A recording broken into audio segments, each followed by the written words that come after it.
សាកសម័យមើលបើសិនជាអ្នកទាំងអស់គ្នារកឃើញទ្វារមួយដែលអាចឆ្លងចូលក្នុងពិភពលោកថ្មីមួយទៀតរួចទទួលបានថាមពលក៏ដូចជាអ្វីៗគ្រប់យ៉ាងចេញពីទីនោះយកមកប្រើប្រាស់នៅក្នុងពិភពលោកពិតរបស់អ្នកសំណួរសួរថាបើសិនជាមានរឿងនឹងកើតឡើងមែនតើជីវិតយើងនឹងវាជោគជ័យមហាជោគជ័យដល់កម្រិតណាចំពោះរឿងនេះវាបានកើតឡើងនៅលើយូយ៉ាដែលជាក្មេងប្រុសកម្មាប់កំសត់ម្នាក់នៅថ្ងៃមួយយូយ៉ាបានទៅជួយស្រីស្អាតម្នាក់ពីពួកបែកស្លុយនៅតាមផ្លូវហើយក៏ត្រូវបានពួកហ្នឹងវាយគាត់ឡើងទ្រោមផងដែរមិនបានប៉ុន្មានក្រុមសន្តិសុខភូមិក៏បានមកដល់ហើយអាពួកបែកស្លុយអស់ហ្នឹងក៏រត់ចែកជើងគ្នាបាត់ជើងសព្រាតអស់ទៅបន្ទាប់មកស្រីស្អាតម្នាក់ហ្នឹងក៏បានអរគុណយូយ៉ាដែលបានជួយនាងក៏ប៉ុន្តែយូយ៉ាក៏បានដើរចេញទៅផ្ទះវិញធ្វើពងើយចំពោះមូលហេតុដែលយូយ៉ាខ្លាចទៅជាមនុស្សសកលបែបនេះគឺដោយសារតែគាត់រងការបូលីពីមនុស្សជុំវិញខ្លួនគាត់ជារៀងរហូតដោយសារតែគាត់នឹងរូបអាក្រក់ជាពិសេសយូយ៉ាត្រូវបានអ្នកផ្ទះរបស់គាត់នឹងកាត់កាលគាត់ចោលទៀតក៏ដោយសារតែគាត់នឹងកើតមកមានរូបរាងអាក្រក់ខុសគេ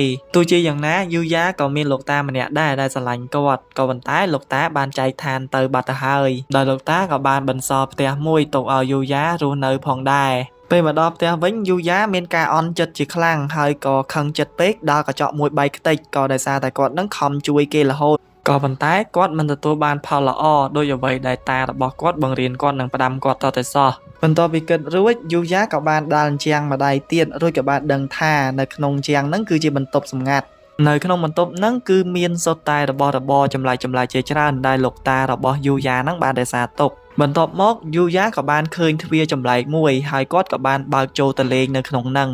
គ្រាន់តែបើកចូលភ្លាមផ្ទាំងជូនដំណឹងក៏បានលោតចេញមករួចយូយ៉ាក៏ស្វែងយល់ដឹងថាទ្វារមួយនេះគឺជាទ្វារតភ្ជាប់ទៅពិភពលោកថ្មីមួយទៀតជាពិសេសទ្វារមួយនេះគឺមានតែគាត់ទេដែលអាចកំណត់ថាអ្នកណាដែលអាចចេញចូលទ្វារមួយនេះបានបន្ទាប់មកយូយ៉ាក៏បានយក item ក៏ដូចជាអាវុធរបស់គាត់ទាំងប្រមាណហ្នឹងយកទៅតេស្តលេងនៅមុខផ្ទះនៃពិភពលោកថ្មីរបស់គាត់ហ្នឹងកំពុងតែតេស្តលេងសុកហ្នឹងស្រាប់តែមានបិសាច level 301ក្បាលចង់ចូលមកវាប្រហារគាត់ក៏ប៉ុន្តែវាចូលមកក្នុងផ្ទះរបស់យូយ៉ាអត់រួចនោះទេក៏ដោយសារតែផ្ទះរបស់យូយ៉ាហ្នឹងមានរបាំងវេទមន្តការពារពេលឃើញបិសាចអញ្ចឹងយូយ៉ាក៏បានគិតថាគាត់គួរតែវាយប្រហារទៅកាន់បិសាចនឹងវិញរួចគាត់ក៏បានគប់លំពេងដែលនៅជាប់ដៃរបស់គាត់នឹងទៅបិសាចមួយនោះដែលធ្វើឲ្យវាធ្លុះខ្លួនស្លាប់មួយរំពេចបន្ទាប់ពីបិសាចនឹងរលាយបាត់ទៅវាក៏បានក្លាយទៅជា item ជាច្រើនចំណែកឯយូយ៉ាវិញបានឡើង level ពី level 1ដល់ level 200ភ្លាមតែម្ដងបន្ទាប់មកយូយ៉ាក៏បានប្រមូល item ដែលវាយពីបិសាចនឹងបានយកទៅលក់យកលុយ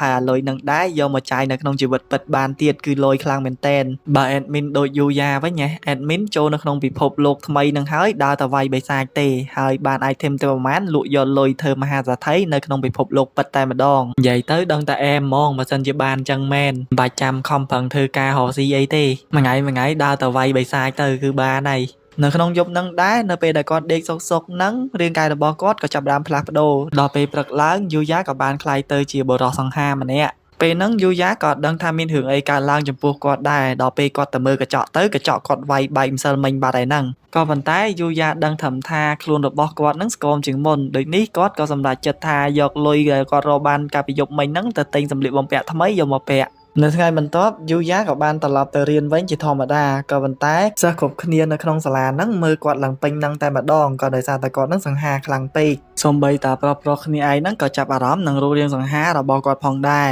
ពេលទៅដល់ក្នុងថ្នាក់ពួកដែលធ្លាប់បូលីគាត់កន្លងមកហ្នឹងអត់ចំណាំគាត់បាននោះទេហើយក៏គិតថាគាត់ហ្នឹងគឺជាសិស្សដែលដូរមកពីសាលាថ្មីនៅពេលដែលគាត់ប្រាប់ពួកគេថាគាត់ហ្នឹងគឺជាយូយ៉ាធ្វើឲ្យគ្រប់គ្នាហ្នឹងមានការភ្ញាក់ផ្អើលជាខ្លាំងហើយពួកគេមិនជឿថាគាត់គឺជាយូយ៉ាឡើយសូម្បីតែប្អូនរបស់គាត់ទាំងពីរដែលធ្លាប់មើលងាយគាត់កន្លងមកហ្នឹងក៏មិនជឿដូចគ្នាដោយឆ្ងល់ខ្លាំងពេកគាត់ក៏បានរត់ទៅបន្ទប់ទឹកមើលរូបរាងរបស់ខ្លួនឯងតើមានអីប្លែកអត់រួចគាត់ក៏បានឃើញថាខ្លួនរបស់គាត់គឺប្រែប្រួលពិតមែនគឺប្រែប្រួល360ដឺក្រេតែម្ដងដែលធ្វើឲ្យគាត់នឹងក៏មានការភ្ញាក់ផ្អើលជាមួយនឹងខ្លួនឯងដូចគ្នាបន្ទាប់ពីចេញពីថ្នាក់រៀនគាត់ក៏បានមកជួបជាមួយនឹងប្អូនរបស់គាត់ហើយប្អូនរបស់គាត់នឹងក៏មិនពេញចិត្តជាមួយនឹងរូបរាងកាយដ៏ស្រស់សង្ហារបស់គាត់នឹងដែរពីព្រោះថាពួកគេនឹងចំណែនហើយប្អូនរបស់គាត់ទាំងពីរក៏បាននិយាយមើលងាយទៅកាន់គាត់ទៅដែរដោយការពីគាត់នៅមានរូបរាងកាយអាក្រក់អញ្ចឹងក៏ប៉ុន្តែយូយ៉ាអត់បានប្រកាន់អីជាមួយនឹងប្អូនរបស់គាត់នឹងទេក៏ដោយសារតែគាត់នឹងស៊ាំនឹងពាក្យមើលងាយរបស់ប្អូនគាត់កន្លងមកទៅហើយ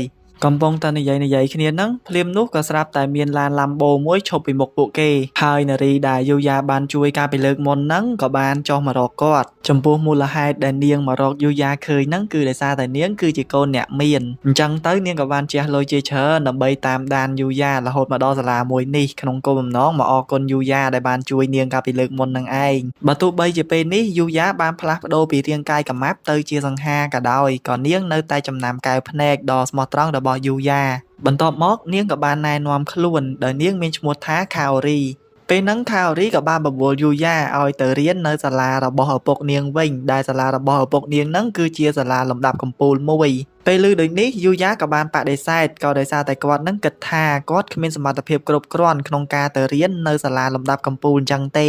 ភ្លាមនោះបងប្អូនក្បាលខូចទាំងពីររបស់យូយ៉ាហ្នឹងក៏បានសុំខ្លួនទៅរៀនជំនួសឲ្យបងប្រុសរបស់គេក៏ប៉ុន្តែខារីក៏បានបដិសេធក៏ដោយសារតែនាងហ្នឹងបានដឹងពីអត្តចរិតខិលខូចរបស់បងប្អូនគេទាំងពីរដែលថាកន្លងមកហ្នឹងបងប្អូនរបស់យូយ៉ាតែងតែមើងងាយយូយ៉ារហូតអត់ដែលគោរពបងប្រុសរបស់ខ្លួនឯងតតែសោះដោយឃើញថាយូយ៉ាហ្នឹងបបួលអត់ព្រមទៅចេះតែខ្លាចខារីក៏បានអូសដៃយូយ៉ាហ្នឹងចូលទៅក្នុងឡានដឹកទៅតែម្ដងពេលឃើញអញ្ចឹងបងប្អូនរបស់យូយ៉ាហ្នឹងមានការចំណែនជាខ្លាំងនិយាយទៅមិននឹកស្មានថាមានរឿងចឹងកើតឡើងនោះទេនៅពេលដែលពួកគេទៅដល់សាលាដ៏ល្បីឈ្មោះមួយហ្នឹងខារីក៏បាននាំយូយ៉ាទៅជួបឪពុករបស់នាងដែលជាប្រធានសាលាមួយនេះដោយឪពុករបស់ខារីក៏បានអរគុណយូយ៉ាដែលបានជួយកូនស្រីរបស់គាត់រួចគាត់ក៏បានអញ្ជើញយូយ៉ាឲ្យមករៀននៅសាលានេះដោយមិនបាច់បង់ថ្លៃទុកជាការតបស្នងសងគុណក៏ប៉ុន្តែយូយ៉ានៅតែប្រកែកដោយគាត់គិតថាសាលានេះវាមិនស័ក្តិសមជាមួយនឹងគាត់ទេដែលថាសិស្សនៅក្នុងសាលានេះគឺសិតតែជាសិស្សខ្លាំងពូកែដោយហេតុនេះយូយ៉ាមានការព្រួយបារម្ភខ្លាចថាថ្ងៃក្រោយទៅគាត់រៀនអត់ទាន់គេ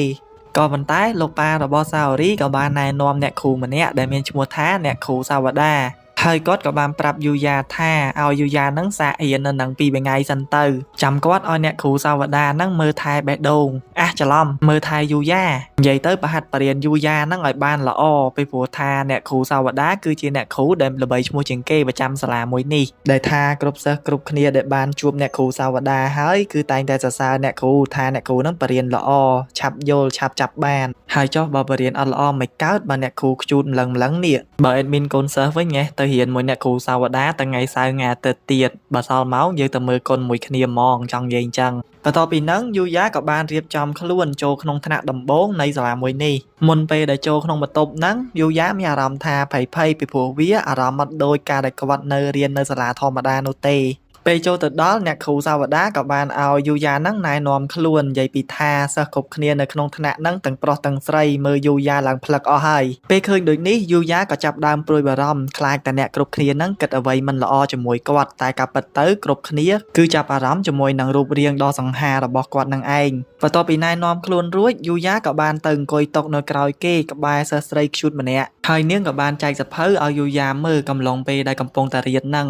លុះពេលដល់ម៉ោងចេញលេងមិត្តនៅក្នុងថ្នាក់ទាំងអស់ក៏បានមកចោមរោមយូយ៉ាដើម្បីសុំរាប់អានគាត់ជាពិសេសគឺសិស្សស្រីនឹងតែម្ដងប្រូ handsome ម៉េះសុំញ៉ែមួយបានអត់យកលេខទូរស័ព្ទខ្ញុំមួយអី Facebook IG ក៏បានដែរចាំខ្ញុំឲ្យចំអត់ទោសស្រីឯងពលក្តាមប្រៃឯហើយមិនបានឃើញប្រុសស្អាតចេះតែមិនបានអញ្ចឹងអាវគេញ៉ែបន្តិចបន្តួចសើថាឲ្យគេទៅវិញក៏បានដែរមនុស្សក្រក់ពេលនឹងដែរក៏មានសិស្សប្រុសម្នាក់ឈ្មោះថារីអូបាននាំយូយ៉ាហ្នឹងទៅញ៉ាំអីនៅកង់ទីនរបស់សាលាហើយយូយ៉ាក៏បានជួបមិត្តម្នាក់ទៀតរបស់រីអូឈ្មោះថាស៊ីនហ្គោពេលដែលកំពុងញ៉ាំអីហ្នឹងអ្នកទាំង3ក៏ចាប់ផ្ដើមរាប់អានគ្នាយ៉ាងស្និទ្ធស្នាលមើលទៅហាក់បីដូចជាត្រូវរើនឹងគ្នាខ្លាំងមែនតើបន្ទាប់ពីចំណាយពេលរៀននៅនឹងអស់មួយថ្ងៃហើយយូយ៉ាក៏បានទៅជួបឪពុករបស់ខាអូរីវិញរួចគាត់ក៏បាននិយាយថានៅថ្ងៃដំបូងនេះគាត់គឺពិតជាមានភាពរីករាយខ្លាំងមែនទែនជាមួយនឹងសិស្សដែលនៅក្នុងថ្នាក់រៀនជាមួយគាត់អញ្ចឹងហើយយូយ៉ាក៏បានសម្រេចចិត្តថាគាត់នឹងបន្តការសិក្សារបស់គាត់នៅទីនេះបន្តទៀតជារៀងរហូតទៅដែលស្រាប់ហើយធ្វើឲ្យលោកប្រធានដែលជាឪពុករបស់សាអូរីនឹងមានការសប្បាយចិត្តជាខ្លាំងនៅថ្ងៃបន្ទាប់យូយ៉ាក៏បានរៀបចំខ្លួនឡើងស្អាតទៅពិភពលោកខាងក្រៅរបស់គាត់ម្ដងទៀតពេលកលែកមើលក្រៅរបងផ្ទះគាត់ក៏បានឃើញបិសាចស្លែមមួយបន្ទាប់ពីសម្លាប់បិសាចស្លែមនឹងហើយល្វែលរបស់គាត់ឡើងទៅដល់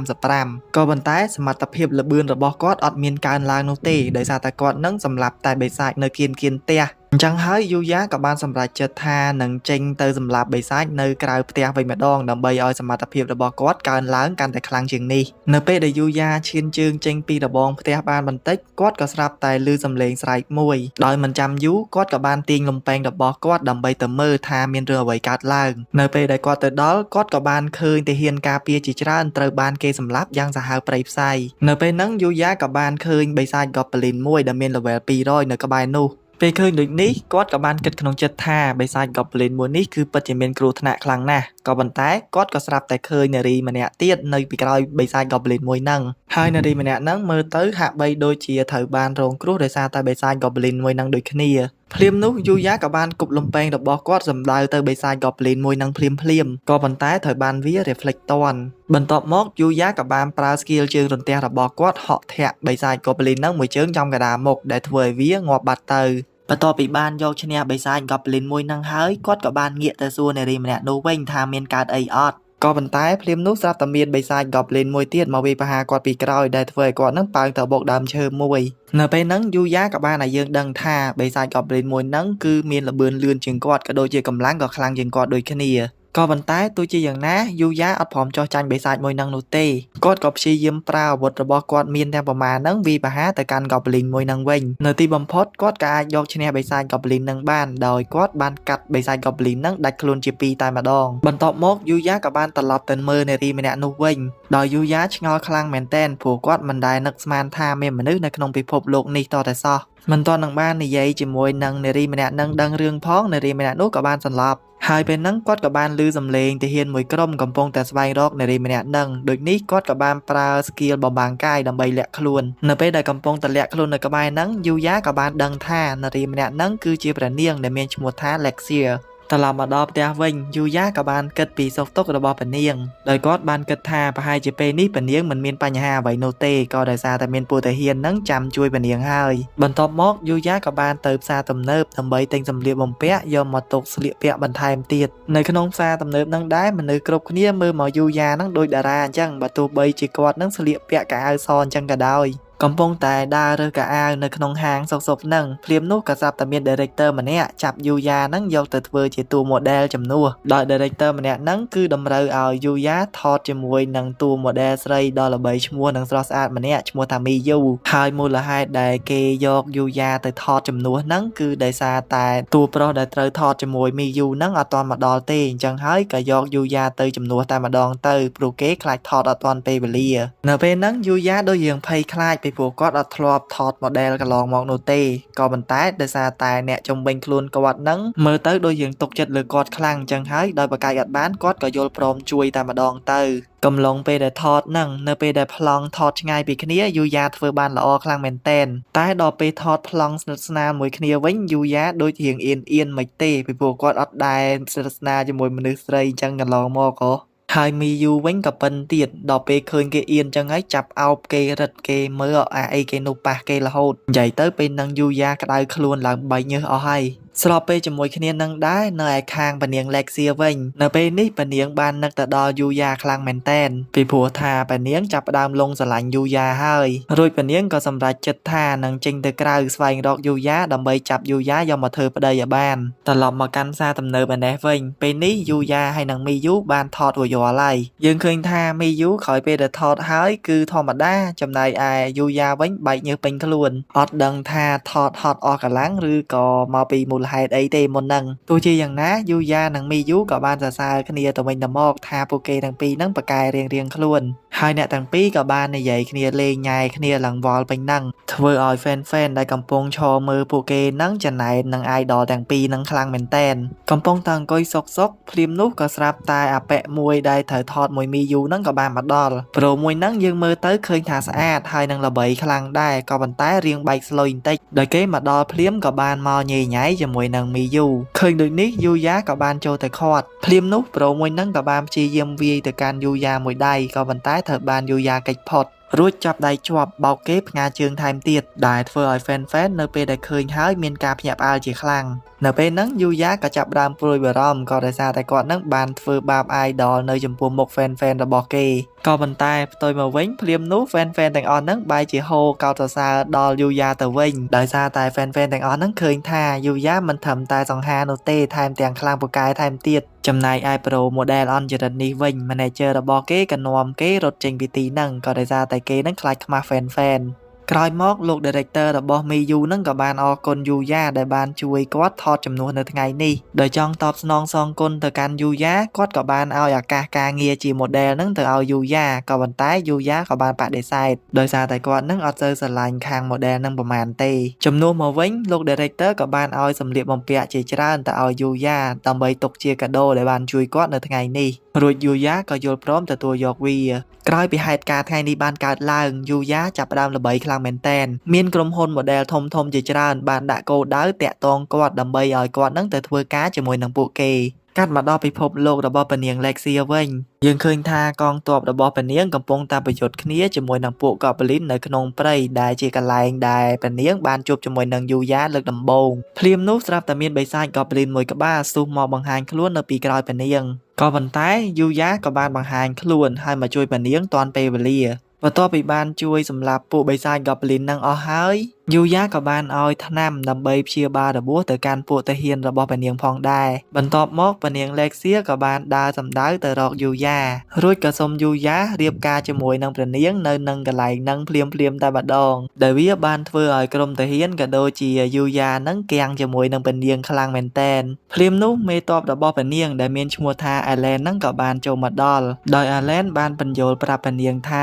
កុំឲ្យធ្វើអញ្ចឹងអីវាអត់សមនោះទេពីព្រោះថាពួកគេអត់ស្គាល់ថាយូយ៉ានឹងគឺជាណាគេឲ្យប្រកាសផងមួយវិញទៀតវាអត់ដែលមានពនាងណាមកសុំមនុស្សប្រុសរៀបការអញ្ចឹងឡើយក៏ប៉ុន្តែទោះបីជាខំបញ្យល់ប្រាប់ពនាងយ៉ាងណាក៏ពនាងអត់ខ្វល់នោះឡើយក៏ដោយសារតែពនាងនឹងបានលួចស្រឡាញ់យូយ៉ាតាំងពីដំបូងមកម្លេះដោយឃើញថាពនាងជាមួយនឹង Alen ប្រកែកគ្នាអត់ចប់សោះយូយ៉ាក៏បានអញ្ជើញអ្នកទាំងពីរទៅផ្ទះរបស់គាត់ពីព្រោះថាបើសិនជានៅទីនេះបន្តទៀតវាអាចនឹងមានគ្រោះថ្នាក់ពេលឮយូយ៉ាអញ្ជើញគាត់ទៅផ្ទះអញ្ចឹង Alen មានការភ្ញាក់ផ្អើលជាខ្លាំងមិននឹកស្មានថាយូយ៉ានឹងមានផ្ទះនៅក្នុងព្រៃដែលស្ទើរតែបិសាចអញ្ចឹងតតែសោះនៅពេលដែលទៅដល់ផ្ទះរបស់យូយ៉ាពួកគេគ្រប់គ្នាក៏បានណែនាំគ្នាទៅវិញទៅមកឲ្យស្គាល់គ្នាឲ្យកាន់តែច្បាស់បន្ទាប់ពីណែនាំគ្នាហើយពនាងក៏បានសុំយូយ៉ានឹងរៀបការម្ដងទៀតនិយាយទៅពនាង Lexia នឹងចង់បានយូយ៉ាធ្វើប្តីសាហាវហ្មងណាក៏ប៉ុន្តែយូយ៉ាក៏បានបដិសេធជាមួយនឹងពនាងដោយសារតែគាត់នឹងគិតអំពីអតីតកាលដ៏អាក្រក់របស់គាត់ដែលថាគាត់នឹងមិនស័ក្តិសមជាមួយនឹងពនាងនោះទេ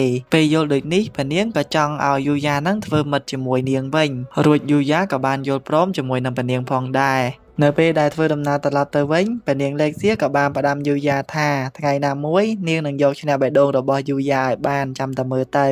កាត់មកដល់ក្នុងវិមានមួយផ្សេងទៀតបរិសម្នាក់ក៏បានរាយការណ៍អំពីការធ្វើឃាតពនាង Lexia បរាជ័យទៅកាន់បរិសម្នាក់ទៀតដែលមានពាក់ស្រោមមុខហើយបរិសស្រោមមុខនឹងឯងដែលជាអ្នកបញ្ជាឲ្យឃាតករដេញតាមសម្លាប់ពនាង Lexia នឹងចំពោះមូលហេតុដែលគាត់ធ្វើបែបនេះគឺដោយសារតែគាត់ចង់សងសឹកឲ្យក្រុមគ្រួសាររបស់គាត់វិញតាមរយៈការសម្លាប់ពនាង Lexia នឹងចោលនៅថ្ងៃបន្ទាប់នៅឯសាលាថ្មីរបស់យូយ៉ា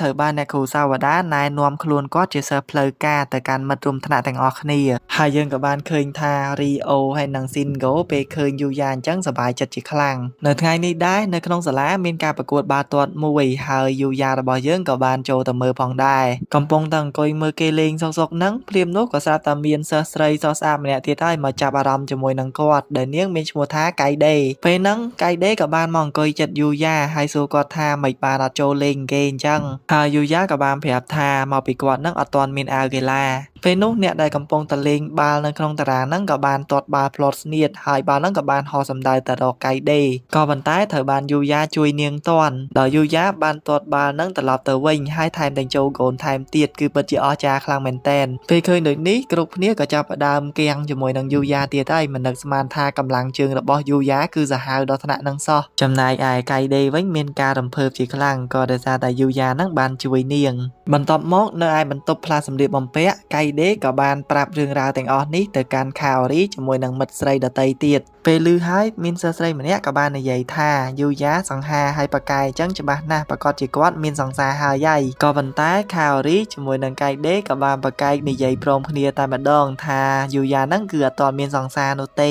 នៅពេលដែលយូយ៉ាកំពុងតែរៀននៅក្នុងបន្ទប់ហ្នឹងគាត់ក៏បានកលែកទៅឃើញខាអូរីកំពុងតែហាត់ប្រាណដូចគ្នារំពេចនោះស្រាប់តែមានក្រុមបងធំបរហោះម៉ូតូបែកស្លុយមួយក្រុមជិះម៉ូតូចូលមកគោនៅក្នុងសាលារបស់ពួកគេហើយអ្នកដែលបានជួលពួកទាំងអស់នឹងមកគឺជាប្អូនរបស់យូយ៉ានឹងឯងព្រោះដោយសារតែពួកគេបានខឹងជាមួយនឹងខាអូរីកាលពីលើកមុនហើយឥឡូវនេះគេចង់មកសងសឹកវិញពេលឃើញដូចនេះយូយ៉ាក៏បានលោតចុះទៅពីជាន់ទី4តែម្ដងដើម្បីទៅជួយខាអូរីបន្ទាប់ពីយូយ៉ាបានវាយក្រុមបងធំនឹងដេកអស់ហើយក្រុមប៉ូលីសក៏បានមកដល់ដើម្បីយកពួកគេទៅអប់រំហើយដោយសារតែប្អូនរបស់យូយ៉ាទាំងពីរហ្នឹងគឺជាអ្នកផ្ដើមកំណត់ធ្វើរឿងនេះអាប៉ែមួយដែលជាមេធំរបស់ក្រុមហ្នឹងក៏បានចាប់ច្បាច់កប្អូនប្រុសរបស់យូយ៉ាតែម្ដងរួចគេក៏បានធាក់ប្អូនស្រីរបស់យូយ៉ាមួយជើងថែមទៀតដោយសារតែនាងចង់ចូលមកជួយភ្លាមនោះយូយ៉ាក៏បានចូលមកជួយប្អូនប្រុសរបស់គាត់ភ្លាមតែម្ដងបន្ទាប់មកប្អូនរបស់គាត់ទាំងពីរក៏បានសួរទៅកាន់យូយ៉ាថាហេតុអ្វីបានជាយូយ៉ាហ្នឹងមកជួយពួកគេអញ្ចឹងពីព្រោះថាកន្លងមកពួកគេមិនដែលធ្វើល្អចំពោះនឹងយូយ៉ាម្ដងណានោះទេ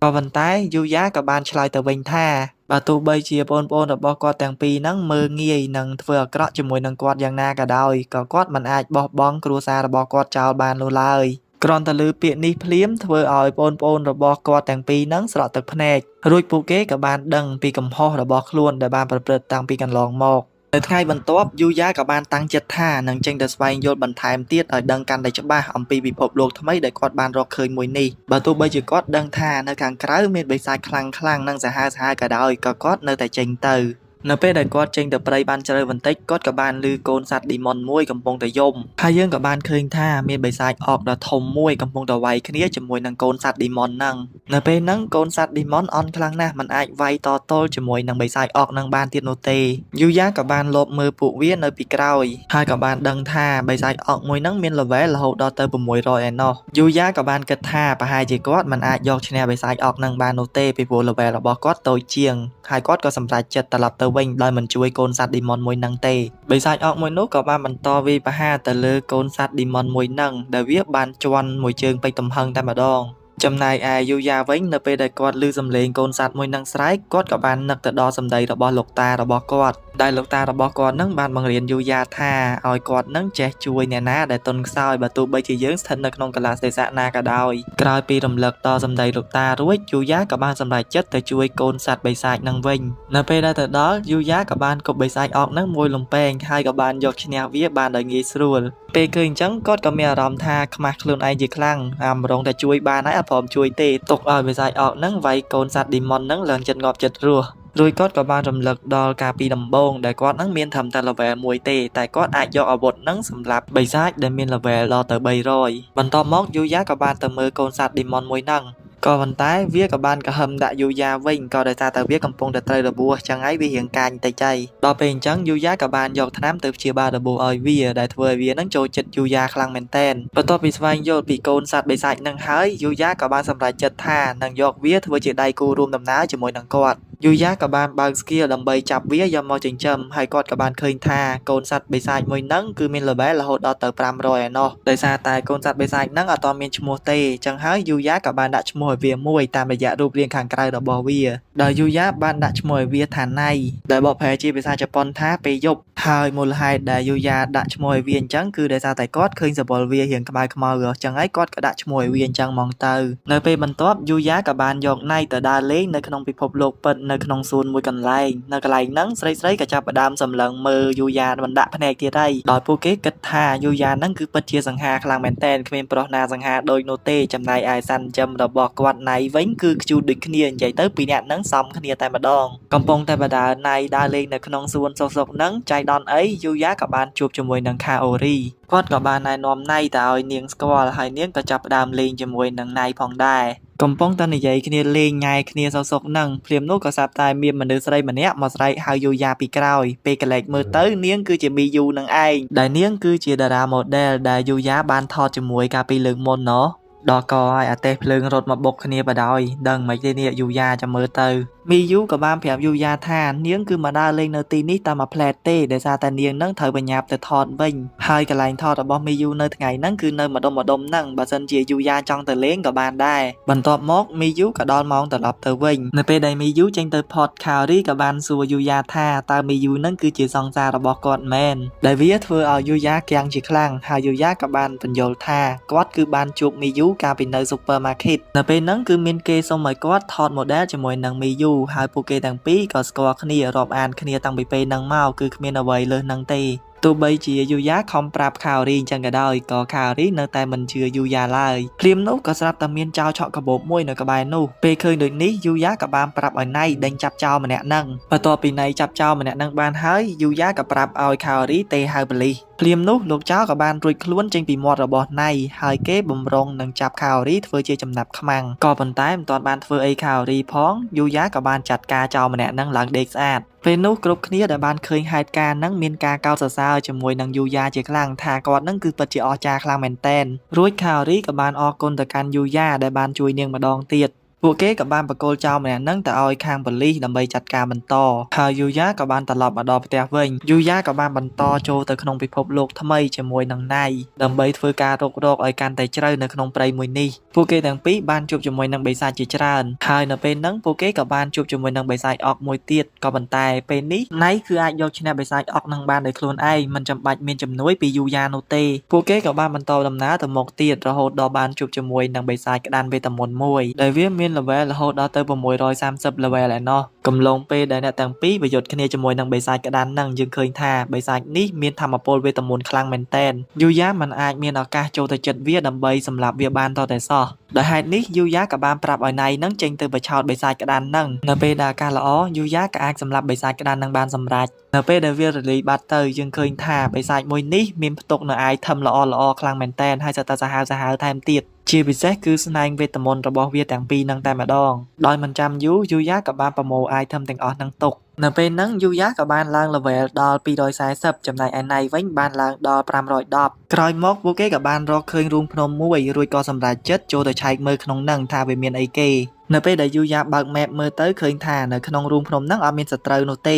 ភ្លាមនោះភ្លើងនៅក្នុងរូងភ្នំក៏ចាប់ផ្ដើមភ្លឺដោយខ្លួនឯងហើយណៃក៏បានរកឃើញសភៅមួយក្បាលនៅក្នុងហ្នឹងពេលដែលយូយ៉ាអានសភៅហ្នឹងទៅសភៅនោះក៏បានផ្ដល់ប្រភពថាមពលវេទមន្តដ៏ខ្លាំងក្លាទៅឲ្យយូយ៉ាព្រោះថាកន្លងមកយូយ៉ាមិនមានថាមពលវេទមន្តនៅក្នុងខ្លួននោះទេក៏ដោយសារតែគាត់នឹងមិនមែនជាមនុស្សនៅក្នុងពិភពលោកមួយនេះពេលត្រឡប់មកដល់ផ្ទះវិញយូយ៉ាក៏បានស្វែងយល់បន្ថែមទៀតពីសភៅវេទមន្តមួយហ្នឹងបន្ទាប់មកយូយ៉ាក៏បានចេញទៅក្រៅដើម្បីសាកល្បងប្រើវេទមន្តជាលើកដំបូងយើងឃើញថាយូយ៉ាបានបញ្ចេញថាមពលវេទមន្តរបស់គាត់ទៅជាដុំបាល់ទឹកមួយហើយណៃក៏លួចរៀនតាមគាត់ផងដែរគាត់ក៏បានបាញ់ថាមពលវេទមន្តហ្នឹងបុកទៅដើមឈើហើយយើងឃើញថាដើមឈើនៅកន្លែងហ្នឹងបាក់ខ្ទេចអស់តែម្ដងសាហាវខ្លាំងមែនតែនស្របពេលជាមួយគ្នានេះនៅឯនគររបស់ព្រះនាងលេកសៀលោកមេតបអាឡែនក៏បានរាយការណ៍ពីរឿងរ៉ាវដែលព្រះនាងលេកសៀនឹងតាមស្រឡាញ់យូយ៉ាទៅកាន់ព្រះអង្គឲ្យបានដឹងគ្រាន់តែឮបែបនេះភ្លាមធ្វើឲ្យព្រះអង្គចាប់ផ្ដើមខ្ញាល់ជាខ្លាំងហើយគិតថាប្រហែលជាយូយ៉ានឹងលបួងកូនស្រីគាត់ហើយដូចនេះគាត់ក៏បានឲ្យអាឡែនមើលការខុសត្រូវទៅលើកូនស្រីរបស់គាត់ឲ្យបានល្អខ្លាំងជាងនេះ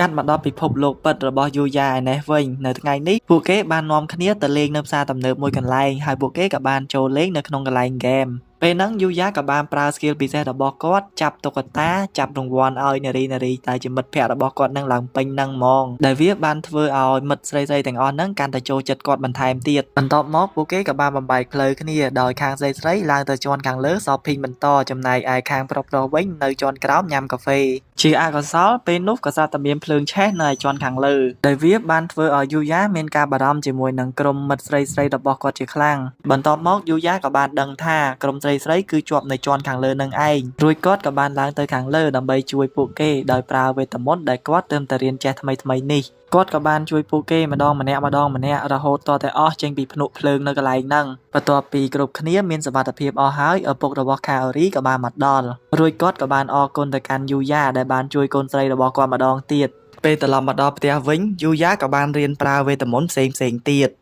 រួចគាត់ក៏បានស្វែងយល់ថាធម្មពលវេទមន្តដែលគាត់មាននេះគឺគ្រាន់តែជាការគិតនៅអ្វីៗដែលគាត់ចង់បានដូចនេះគាត់ក៏ចាប់ផ្ដើមគិតថាចង់ប្រើប្រាស់វាក្នុងការធ្វើដំណើរដោយយូយ៉ាបានស្មឹងស្មាតនិងបដោតទៅលើកន្លែងណាដែលគាត់ចង់ទៅ ភ្លាមនោះស្រាប់តែមាន portal មួយក៏បានបើកបន្ទាប់ពីគាត់ដើរចូលទៅក្នុងហ្នឹងគាត់ក៏បានមកដល់កណ្ដាលព្រៃ Dark Forest ដែលជាកន្លែងដែលគាត់ចង់មកដល់នឹងឯងយូយ៉ាមានការសប្បាយចិត្តជាខ្លាំងក៏ដោយសារតែវាដំណើរការដោយអ្វីដែលគាត់គិតមែនក៏ប៉ុន្តែ portal នេះវាអាចធ្វើដំណើរទៅកន្លែងណាដែលគាត់ធ្លាប់ទៅតែប៉ុណ្ណោះបន្ទាប់មកយូយ៉ាក៏បានបន្តរករកក៏ដូចជាស្វែងយល់ពីពិភពលោកថ្មីនេះបន្តទៀតយូយ៉ាក៏បានមកដល់រូងភ្នំមួយដែលមានបិសាច Goblin 2 ក្បាលនៅក្នុងហ្នឹងឃើញដូចនេះយូយ៉ាក៏បានទាញដាវ Legendary របស់គាត់កាប់ឆ្វាច់ងាប់អាពីនឹងបាត់ទៅនិយាយទៅស៊ីផុយបន្ទាប់ពីបិសាច 2 ក្បាលហ្នឹងរលាយបាត់ទៅគាត់ក៏ទទួលបាន item ជាច្រើនរួចគាត់ក៏បានប្រមូលវាទុកពេលចេញពីរូងភ្នំនឹងវិញយូយ៉ាក៏បានប្រាប់ណៃថាចង់ត្រឡប់ទៅផ្ទះវិញក៏ប៉ុន្តែណៃដូចជាអត់ចង់ទៅនោះទេ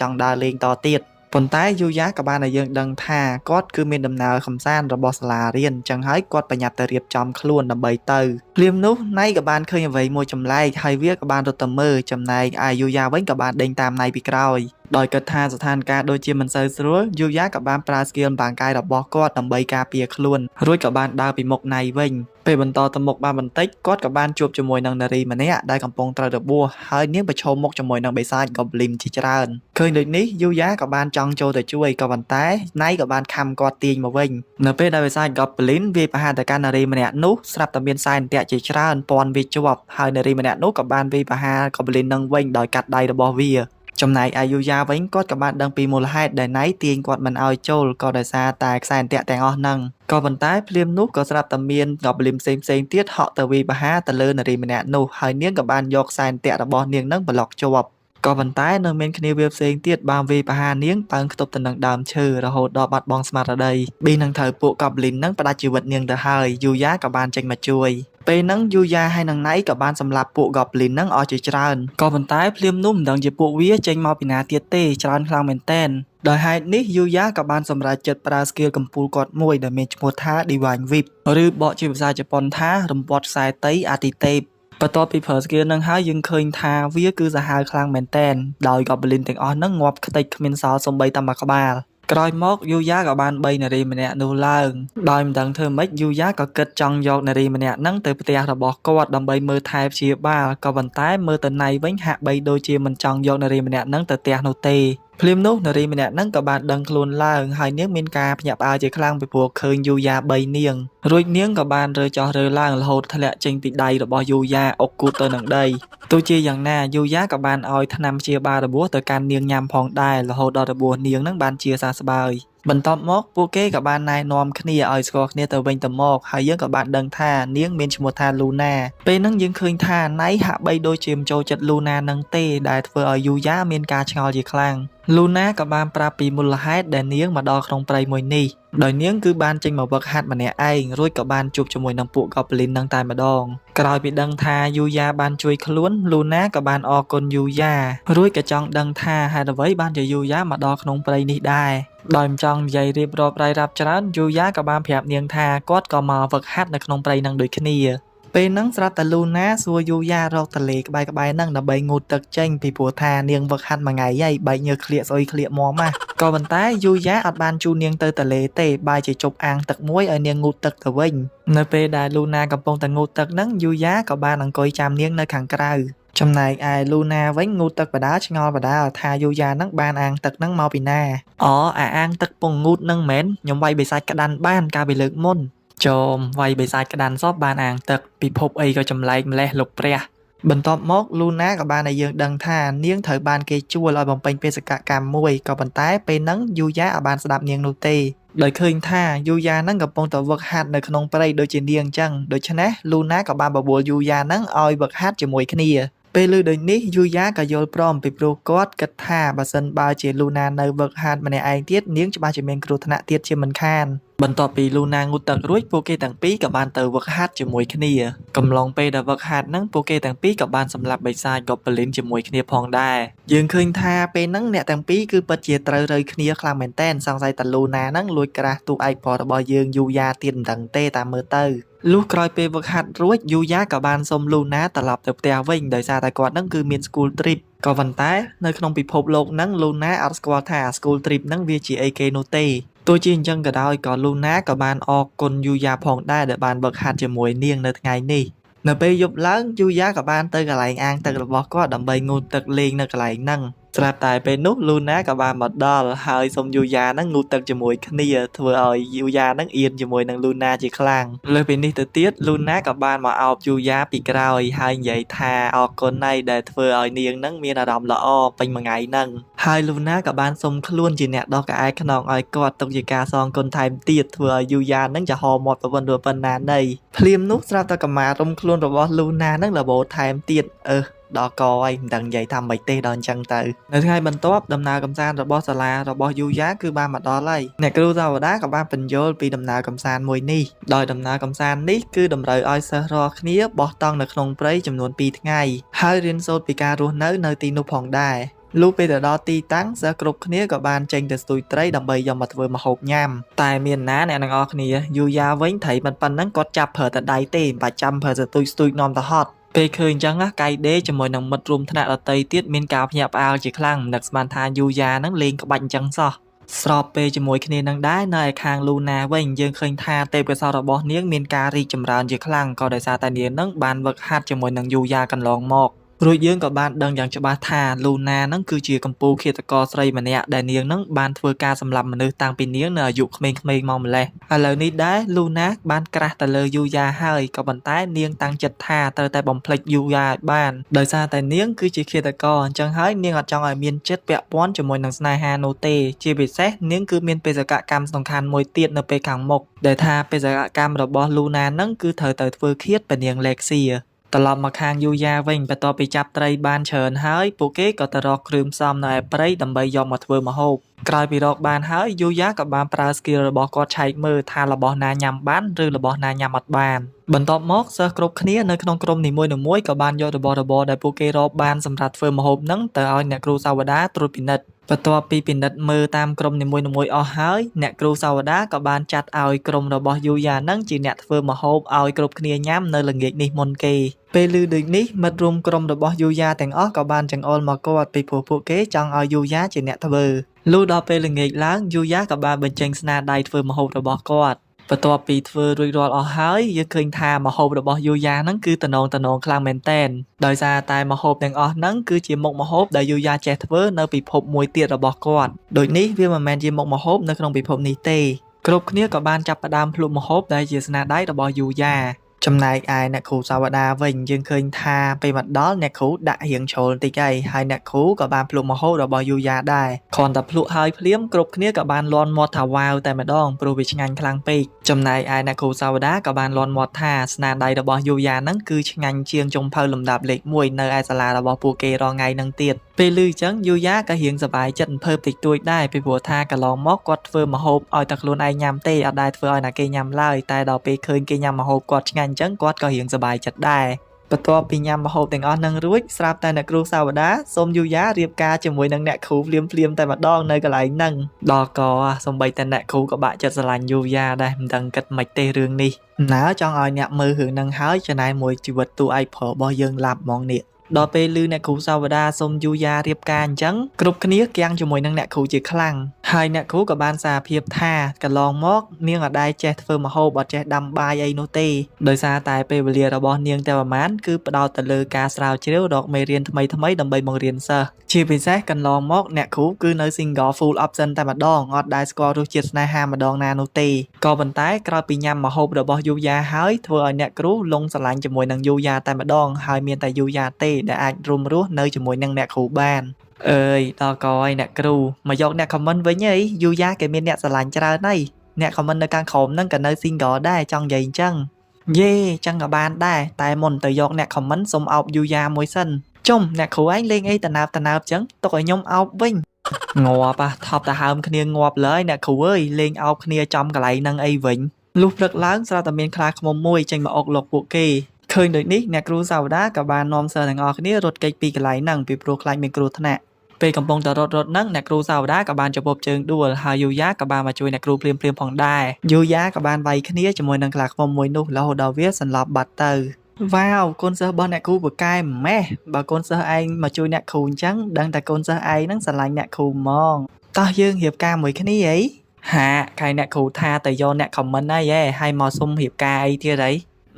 អ្នកគ្រូប្រេងលេងហ្នឹងណាចង់សាកចិត្តបន្ទាប់ពីហ្នឹងខ្លាឃ្មុំនោះត្រូវបានគេចាប់យកទៅកន្លែងអភិរក្សសត្វព្រៃបាត់ទៅហើយដំណើរកម្សាន្ត2ថ្ងៃរបស់ពួកគេហ្នឹងក៏បញ្ចប់នៅត្រឹមហ្នឹងដូចគ្នាពេលត្រឡប់មកដល់ផ្ទះវិញយូយ៉ាឃើញថាថ្ងៃនេះគឺជាថ្ងៃណាត់ជួបជាមួយនឹងព្រះនាងលេកសៀនៅក្នុងពិភពលោកមួយទៀតនៅទីនោះព្រះនាងលេកសៀកំពុងតែធ្វើដំណើរទៅជួបជាមួយនឹងយូយ៉ាចំណែកឯយូយ៉ាវិញពេលចូលទៅដល់គាត់ក៏បានសម្លាប់បិសាចជាច្រើនដែលនៅតាមផ្លូវហ្នឹងដើម្បីការពារព្រះនាងកុំឲ្យបិសាចទាំងអស់ហ្នឹងបង្កគ្រោះថ្នាក់បន្ទាប់ពីរួមដៃគ្នាជាមួយនឹងណៃសម្រាប់បិសាចទាំងអស់ហ្នឹងបានហើយយូយ៉ាក៏ទទួលបាន item ដែលជាស្រោមមុខមួយហើយគាត់ក៏បានយកវាមកពាក់លេងនៅពេលនោះដែរក៏មានព្រឹទ្ធាចារ្យតុនសាយមួយក្បាលបានលបមើលពីសកម្មភាពរបស់យូយ៉ាផងដែរមិនយូរប៉ុន្មានព្រះនាងលេកសៀក៏បានធ្វើដំណើរមកដល់កន្លែងណាត់ជួបតែពេលមកដល់ពួកគេមើលយូយ៉ាអត់ស្គាល់នោះទេដោយសារតែគាត់នឹងពាក់ស្រោមមុខហើយយូយ៉ាក៏បានដោះវាចេញវិញពេលឃើញយូយ៉ាភ្លាមធ្វើឲ្យព្រះនាងលេកសៀមានការសប្បាយចិត្តជាខ្លាំងក៏ដោយសារតែព្រះនាងនឹងបានជួបយូយ៉ាម្ដងទៀតហើយលោកមេតបអាឡែនជាមួយនឹងព្រះនាងក៏បានអញ្ជើញយូយ៉ាឲ្យទៅគាល់ព្រះអង្គនៅឯរាជវាំងនៅក្នុងថ្ងៃនេះភ្លាមនោះដែរស្រាប់តែណៃបានលោតទៅរំខានព្រះនាងលេកសៀដែលធ្វើឲ្យព្រះនាងដួលទៅនឹងដីបន្ទាប់មកក៏មានដើមឈើមួយដើមយ៉ាងធំរលំចុះមករួចយូយ៉ាក៏បានកាត់វាដាច់ជាពីរផងដែរយូយ៉ាក៏បានកត់សម្គាល់ឃើញថាខ្សែដែលនៅលើដើមឈើមួយដើមហ្នឹងគឺស្តៀងទៅនឹងអាវុធរបស់លូណាដែលបានប្រើប្រាស់អញ្ចឹងហើយថែមទាំងបានដឹងថាមូលហេតុដែលណៃទៅរំខានព្រះនាងហ្នឹងគឺដោយសារតែវាចង់ជួយព្រះនាងតែប៉ុណ្ណោះចំណែកឯនៅខាងលូណាវិញនាងមានការខកចិត្តជាមួយនឹងខ្លួនឯងជាខ្លាំងដោយសារតែនាងនឹងបានធ្វើឃាតព្រះនាងបរាជ័យហើយនៅពេលនេះនៅពេលដែលលូណាចង់រត់គេចខ្លួននឹងយូយ៉ាក៏បានមកតន់នាងរួចជ្រុលដៃវាយប្រហារនាងរហូតដល់បាត់បង់ស្មារតីយូយ៉ាមានការភ្ញាក់ផ្អើលជាខ្លាំងនៅពេលដែលគាត់ដឹងថាឃាតករគឺជាលូណាបែបនេះនៅពេលដែលព្រះនាងលេកសៀមកដល់ព្រះនាងឆ្ងល់ថាតើនារីម្នាក់ហ្នឹងគឺជាអ្នកណាដោយយូយ៉ាបានបញ្យល់ថាគាត់ជាមួយនឹងលូណាហ្នឹងគឺជាអ្នកធ្លាប់ស្គាល់គ្នាហើយធ្លាប់វឹកហាត់ជាមួយគ្នានៅទីនេះអញ្ចឹងហើយគាត់សុំយកលូណាហ្នឹងទៅផ្ទះរបស់គាត់សិនដើម្បីសួរនាំឲ្យបានកាន់តែច្បាស់ពីព្រោះគាត់អត់ជឿថាលូណាហ្នឹងគឺជាមនុស្សអាក្រក់នោះទេហើយព្រះនាងក៏បានយល់ព្រមជាមួយនឹងសំណើរបស់យូយ៉ាផងដែរបន្ទាប់ពីព្រះនាងអនុញ្ញាតហើយយូយ៉ាក៏បានប្រើ skill teleport នាំព្រះនាងជាមួយនឹងលូណាទៅផ្ទះរបស់គាត់មុននៅពេលដែលទៅដល់ព្រះនាងលេកសៀបានកត់សម្គាល់ពីវេទមន្ត teleport របស់យូយ៉ាដោយព្រះនាងបាននិយាយថាវេទមន្ត teleport នេះគឺមានតែនៅក្នុងរឿងព្រេងតែប៉ុណ្ណោះហើយក៏សូមឲ្យយូយ៉ានឹងកុំបញ្ចេញវេទមន្តនេះឲ្យគេឃើញបើមិនចឹងទេច្បាស់ជាកើតមានសង្គ្រាមជាមិនខានបើសិនជាមានគេដឹងថាយូយ៉ាចេះប្រើវេទមន្ត teleport មួយនេះមិនយូរប៉ុន្មានលូណាក៏បានដឹងខ្លួនក្រោយពីសួរចម្លើយនាងរួចពួកគេក៏បានដឹងថាលូណាគឺជាឃាតករពិតមែនហើយនាងគឺជាឃាតករមកពីក្រុម The Guildចំពោះក្រុម The Guild នឹងដែរគឺជាក្រុមដែលស៊ីឈ្នួលសម្រាប់មនុស្សក៏ដូចជាធ្វើបទល្មើសផ្សេងចំណែកឯលូណាវិញគឺត្រូវបានមេធំរបស់នាងបញ្ជូននាងឲ្យមកធ្វើឃាតព្រះនាងលេកសៀនឹងឯងក្រោយពីសារភាពរួចលូណាក៏បានប្រាប់ឲ្យព្រះនាងនឹងប្រហារជីវិតនាងចោលទៅព្រោះថាបើសិនជាមិនសម្លាប់នាងឥឡូវចោលទេនាងគង់តែស្លាប់តដែលហ្នឹងពីព្រោះថានាងបំពេញបេសកកម្មនឹងបរាជ័យហើយដោយហេតុនេះច្បាស់ណាស់ប្រកាសជាមានឃាតករផ្សេងទៀតមកតាមសម្លាប់នាងចោលបំបិតមាត់ជាមិនខាននៅពេលដឹងថាលូណានឹងត្រូវស្លាប់ដូចនេះយូយ៉ាមានការបារម្ភជាមួយនឹងនាងជាខ្លាំងព្រោះចាត់តាំងពីយូយ៉ាបានស្គាល់លូណាមកគាត់ចាត់ទុកលូណាគឺជាមិត្តម្នាក់អញ្ចឹងទោះបីជាពួកគេស្គាល់គ្នារយៈពេលខ្លីក៏ដោយបន្ទាប់ពីព្រះនាងលេកសៀបានដឹងពីក្តីបារម្ភរបស់យូយ៉ាចំពោះលេកសៀដូចនេះភ្លាមនោះស្រាប់តែព្រះនាងនឹកឃើញគំនិតល្អមួយដោយព្រះនាងបានលើកលែងទោសឲ្យលូណាហើយថែមទាំងផ្ដល់ឱកាសឲ្យនាងចោះចូលខាងព្រះនាងថែមទៀតនៅពេលហ្នឹងព្រះនាងលេកសៀក៏បានចាត់ឲ្យលូណានឹងធ្វើជាអង្គរៈចំណិតរបស់ព្រះនាងដោយព្រះនាងគិតថាបើសិនជាធ្វើបែបនេះគឺវាអាចការពារអាយុជីវិតលូណាបានព្រោះលូណានឹងគឺជាមនុស្សដែលមានសមត្ថភាពខ្លាំងពូកែបូករួមជាមួយនឹងកងទ័ពជាច្រើនដែលនៅជុំវិញព្រះនាងទៀតដូចនេះពួកឃាតករដែលនៅក្នុងក្រុម The Guild ដទៃទៀតមិនអាចធ្វើអីលូណាបាននោះទេក្រោយពីទទួលបានឱកាសលុបលាងកំហុសដ៏ល្អមួយនេះហើយលូណាក៏បានយល់ព្រមជាមួយនឹងព្រះនាងដោយលូណាមានការសប្បាយចិត្តជាខ្លាំងក៏ដោយសារតែចាប់ពីពេលនេះតទៅនាងមានឱកាសនៅក្បែរយូយ៉ាបានច្រើនក៏ដោយសារតែនាងនឹងក្រាស់យូយ៉ាដែរហ្នឹងណាងាប់ហើយនិយាយទៅព្រះនាងលេងមកក្បាច់នេះដូចយកសត្រូវស្នេហាយកមកដាក់ខ្លួនអញ្ចឹងក្រោយពីព្រះនាងលេកសៀជាមួយនឹងលូណានិយាយត្រូវរើគ្នាដឹងចិត្តដឹងថ្លើមគ្នាព្រមយកប្តីមួយពីរនាក់ហើយអ្នកទាំងពីរក៏បានសុំឲ្យយូយ៉ានឹងជប់អាងទឹកចេញមកហើយព្រោះយូយ៉ានឹងងូតទឹកមួយគ្នាងាប់ហើយវាមិនដែលណាគេឲ្យមនុស្សប្រុសម្នាក់ទៅងូតទឹកមួយមនុស្សស្រីពីរនាក់ចឹងទេវាខុសច្បាប់លោកីនិយាយទៅយូយ៉ាខ្លាចមានរឿងអីផ្សេងកើតឡើងនៅក្នុងអាងទឹកចឹងហើយគាត់អត់ទៅមួយនោះទេនៅពេលដែលកំពុងតែងូតទឹកលេងជាមួយគ្នាហ្នឹងព្រះនាងលេកសៀហើយនឹងលូណាក៏ទៅដើមគ្នាធ្វើប្រពន្ធដើមប្រពន្ធចុង ដោយពនាងបាននិយាយប្រាប់លូណាថាខ្លួនបានសុំយូយ៉ានឹងរៀបការតាំងពីដំបូងមកម្លេះតាំងពីមិនទាន់ស្គាល់លូណាអញ្ចឹងហើយពនាងសំធ្វើជាប្រពន្ធដើមចំណែកឯលូណាវិញទើបស្គាល់យូយ៉ាក្រោយទេអញ្ចឹងធ្វើប្រពន្ធចុងទៅត្រូវហើយក៏ប៉ុន្តែលូណាអត់យល់ព្រមនោះទេព្រោះនាងចង់ធ្វើប្រពន្ធដើមដូចគ្នាដោយហេតុនេះអ្នកទាំងពីរក៏ចាប់ផ្ដើមធ្វើការចាត់លែងគ្នាបើសិនជាណាគេបានធ្វើប្រពន្ធដើមរបស់យូយ៉ាអ្នកហ្នឹងគឺជាអ្នកឈ្នះបន្ទាប់ពីងូទឹករួចអ្នកទាំងពីរក៏បានទៅយកចិត្តយកថ្លើមយូយ៉ាដោយប៉ានាងបានរត់ទៅធ្វើម្ហូបទាំងខ្លួនអត់ចេះមើលកបិតហោះចង់ចាក់ក្បាលយូយ៉ាអស់ហើយចុះឡើងយូយ៉ាជាអ្នកធ្វើម្ហូបឲ្យពួកគេទាំងពីរញ៉ាំដដែលនៅពេលដែលកំពុងញ៉ាំអីហ្នឹងប៉ានាងលេងសៀហើយនឹងលូណាក៏ធ្វើខ្លួនញែកញក់ឲ្យយូយ៉ាហ្នឹងបញ្ចុកបាយឲ្យពួកគេម្នាក់ម៉ាត់ចំណែកឯយូយ៉ាហ្នឹងក៏ចេះតែបញ្ចុកឲ្យអ្នកទាំងពីរញ៉ាំទៅតាមពិនគេកាច់កងគ្នាសោះហ្នឹងណាលុះយប់ឡើងយើងឃើញថាប៉ានាងលេកសៀជាមួយនឹងលូណាគឺគេងជាមួយគ្នានៅថ្ងៃបន្ទាប់ពួកគេក៏បានត្រឡប់មកជួបជាមួយនឹងលោកមេតបអាឡែនវិញហើយយូយ៉ាក៏បានសុំទោសគាត់ផងដែរដែលបាននាំប៉ានាងរត់ចោលគាត់កាលពីម្សិលមិញពេលហ្នឹងលោកមេតបអាឡែនក៏បានឆ្ងល់ថាលូណាហ្នឹងគឺជាណាគេហើយមកពីណាប៉ានាងលេកសៀក៏បានប្រាប់ត្រង់តែម្ដងថាលូណាហ្នឹងគឺជាឃាតករដែលព្យាយាមសម្លាប់ប៉ានាងកាលពីលើកមុនក៏ប៉ុន្តែឥឡូវនេះលូណាខ្លាចទៅជាអង្គរៈរបស់ប៉ានាងហើយពេលឮដូចនេះធ្វើឲ្យលោកមេតបអាឡែនហ្នឹងមានការភ្ញាក់ផ្អើលជាខ្លាំងរួចក៏បានបញ្ជាកូនទាហានរបស់គាត់ភ្ជង់ដើរទៅលើលូណាភ្លាមតែម្ដងក៏ដោយសារតែលោកមេតបគិតថាប្រហែលជាលូណាហ្នឹងលេងល្បិចជាមួយនឹងប៉ានាងហើយពេលឃើញដូចនេះប៉ានាងលេកសៀក៏បានប្រាប់ឲ្យលោកមេតបអាឡែនជាមួយនឹងកូនទាហានទាំងអស់ដាក់អាវុធចុះហើយប៉ានាងក៏បានបញ្យល់ថាបើសិនជាលូណាចង់លេងល្បិចសម្លាប់ប៉ានាងមែននោះប៉ានាងស្លាប់តាំងពីយប់មិញមកម្លេះពីព្រោះថាយប់មិញហ្នឹងប៉ានាងបានគេងជាមួយនឹងលូណាអស់ពេញមួយយប់ពេលឮដូចនេះពួកគេក៏បានដាក់អាវុធចុះចំណែកឯយូយ៉ាវិញក៏បានប្រាប់ពួកគេថានៅថ្ងៃនេះគាត់អាចរួមដំណើរជាមួយនឹងប៉ានាងទៅនគរបាននោះទេក៏ដោយសារតែថ្ងៃនេះគឺជាថ្ងៃចូលរៀនវិញហើយចឹងហើយយូយ៉ាក៏បានសម្រេចចិត្តទៅគាល់ព្រះអង្គជាមួយនឹងប៉ានាងនៅថ្ងៃក្រោយដោយហេតុនេះលោកមេតបអាឡែនក៏បានប្រាប់ផ្លូវទៅកាន់យូយ៉ាទុកឲ្យគាត់ទៅនគរដោយខ្លួនឯងបន្ទាប់ពីហ្នឹងប៉ានាងក៏បានធ្វើដំណើរត្រឡប់ទៅវិ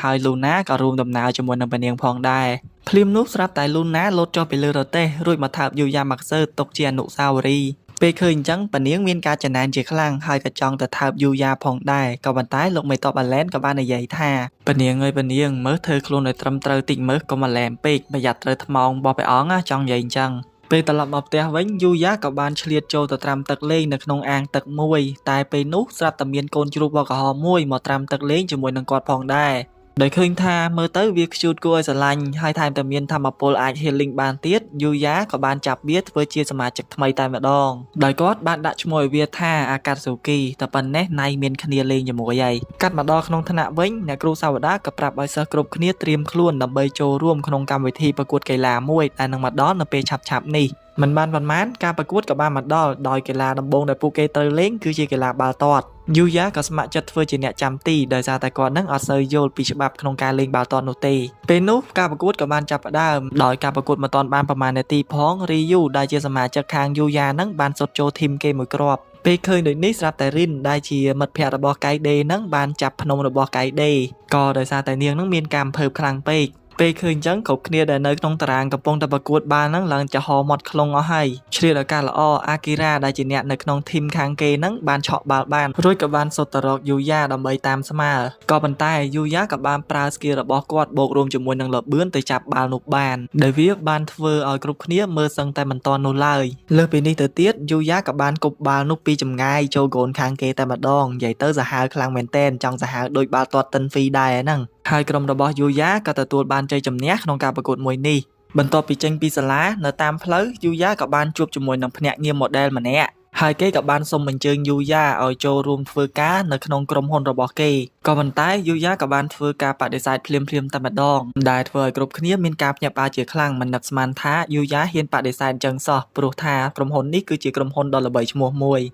យូយ៉ាក៏បានបញ្យល់ថាគាត់រីករាយនឹងជីវិតដែលនៅក្នុងសាលាជាងព្រោះគាត់អត់ចង់ល្បីអីនោះទេក៏ប៉ុន្តែភ្លាមនោះស្រាប់តែមីយូក៏បានបង្ហាញខ្លួនរួចក៏បានបញ្ចុះបញ្ចូលយូយ៉ាឲ្យធ្វើជាតារា model ផងដែរនៅពេលដែលឃើញយូយ៉ាស្គាល់គ្នាជាមួយមីយូដែលជាតារាស្រីដ៏ល្បីឈ្មោះម្នាក់ហ្នឹងធ្វើឲ្យមិត្តភ័ក្តិរបស់យូយ៉ាមានការភ្ញាក់ផ្អើលជាខ្លាំងកំពុងតែជជែកគ្នាហ្នឹងស្រាប់តែមាន poster មួយដែលផ្សព្វផ្សាយពីការប្រកួតកីឡារបស់សាលាហ្នឹងហោះមករកពួកគេពេលឃើញអញ្ចឹងភ្នាក់ងារ model ដែលតាក់ទងជាមួយនឹងយូយ៉ាហ្នឹងនឹកឃើញគំនិតមួយដោយពួកគេចង់ផ្ដិតយករូបភាពរបស់យូយ៉ាទាំងប្រមាណក្នុងកំឡុងពេលការប្រកួតហ្នឹង ក្រោយពីគិតរួចពួកគេក៏បញ្ញាប់ទៅសុំការអនុញ្ញាតពីលោកគ្រូនាយកសាលាដល់ហើយហេតុតែគេប្រស្អាតទៅណាក៏មានស្រីស្រឡាញ់ទៅណាក៏មានអ្នកតាមថតដែរចង់និយាយអញ្ចឹងលុះយប់ឡើងយូយ៉ាក៏បាននាំណៃជាមួយនឹងសមាជិកថ្មីរបស់គាត់អាកាស៊ូគីចូលទៅក្នុងព្រៃជ្រៅនៅក្នុងពិភពលោកថ្មីដោយរាល់ដងដោយលើកនេះយូយ៉ាបានធ្វើដំណើរមកដល់ព្រៃមួយដែលគ្របដណ្ដប់ទៅដោយឈើខ្មៅជាច្រើនហើយឈើទាំងអស់ហ្នឹងគឺរឹងខ្លាំងមែនតែនដែលថាអាវុធធម្មតាមិនអាចកំទេចវាបាននោះទេភ្លាមនោះស្រាប់តែយូយ៉ា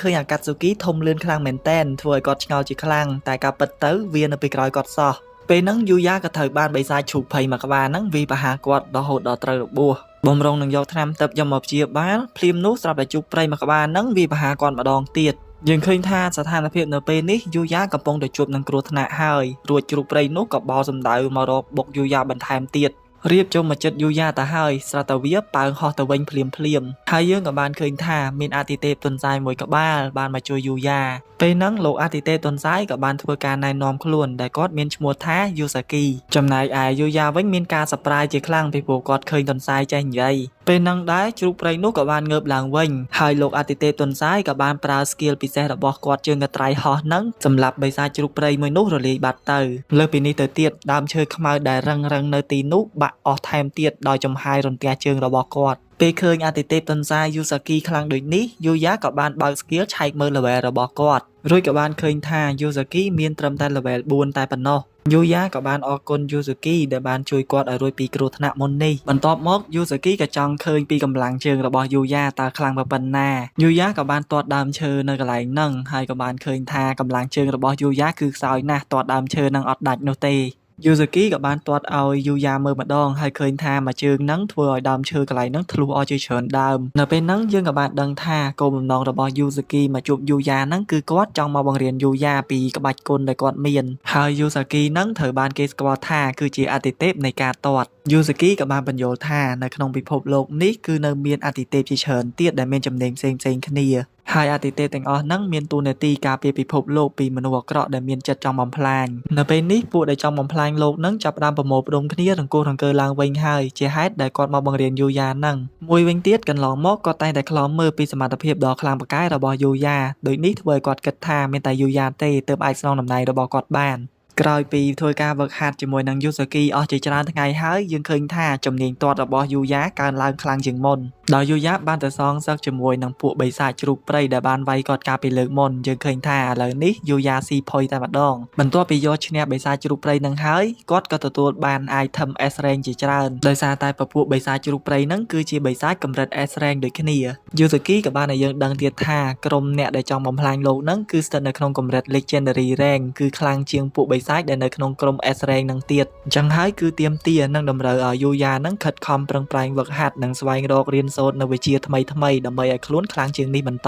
តនៅថ្ងៃបន្ទាប់យើងឃើញថាយូយ៉ាទៅចូលរួមក្នុងកម្មវិធីប្រកួតកីឡាជាធម្មតាចំណែកឯភ្នាក់ងារ model ដែលតាមចែកចៅយូយ៉ាហ្នឹងក៏បានជួលកាមេរ៉ាមែនជាច្រើនមកតាមថតយូយ៉ាកំឡុងពេលនៃការប្រកួតហ្នឹងយើងឃើញថាយូយ៉ាលេងកីឡាអីខ្ទេចកីឡាហ្នឹងតែម្ដងដោយសារតែគាត់មានកម្លាំងខ្លាំងពេកចំណែកឯអ្នកដែលតាមថតយូយ៉ាហ្នឹងគឺថតសកម្មភាពរបស់គាត់អត់បាននោះទេក៏ដោយសារតែគាត់ហ្នឹងមានល្បឿនលឿនខ្លាំងពេកតែបែរជាថតជាប់តែភ្នំរបស់ខៃដេទៅវិញនិយាយទៅសាំខ្លាំងមែនតែនបន្ទាប់មកយូយ៉ាក៏បានចូលរួមក្រុមវាយតេនីសជាមួយនឹងខាអូរីរួចក៏បានជួយលេងនាងរហូតដល់ពួកគេទាំងពីរទទួលបានជោគជ័យជាមួយគ្នាដោយចង់អរគុណយូយ៉ាខាអូរីក៏បានដើរកំដរយូយ៉ាត្រឡប់ទៅផ្ទះរបស់គាត់វិញនៅតាមផ្លូវខាអូរីក៏ចង់ប៉ាវបាយពេលល្ងាចយូយ៉ាក៏ប៉ុន្តែយូយ៉ាបានបដិសេធដោយគាត់បាននិយាយថាគ្រាន់តែបានដើរជាមួយនឹងខាអូរីហ្នឹងក៏គាត់សប្បាយចិត្តក្រៃលែងពេកហើយគ្រាន់តែលឺអញ្ចឹងភ្លាមខាអូរីមានការរំភើបជាខ្លាំងហើយក៏រត់មកថើបយូយ៉ាភ្លាមតែម្ដងបានមកសើទៀតហើយស្របពេលជាមួយគ្នានេះដែរនៅខាងអាទិទេពទុនសាយយូសាគីវិញ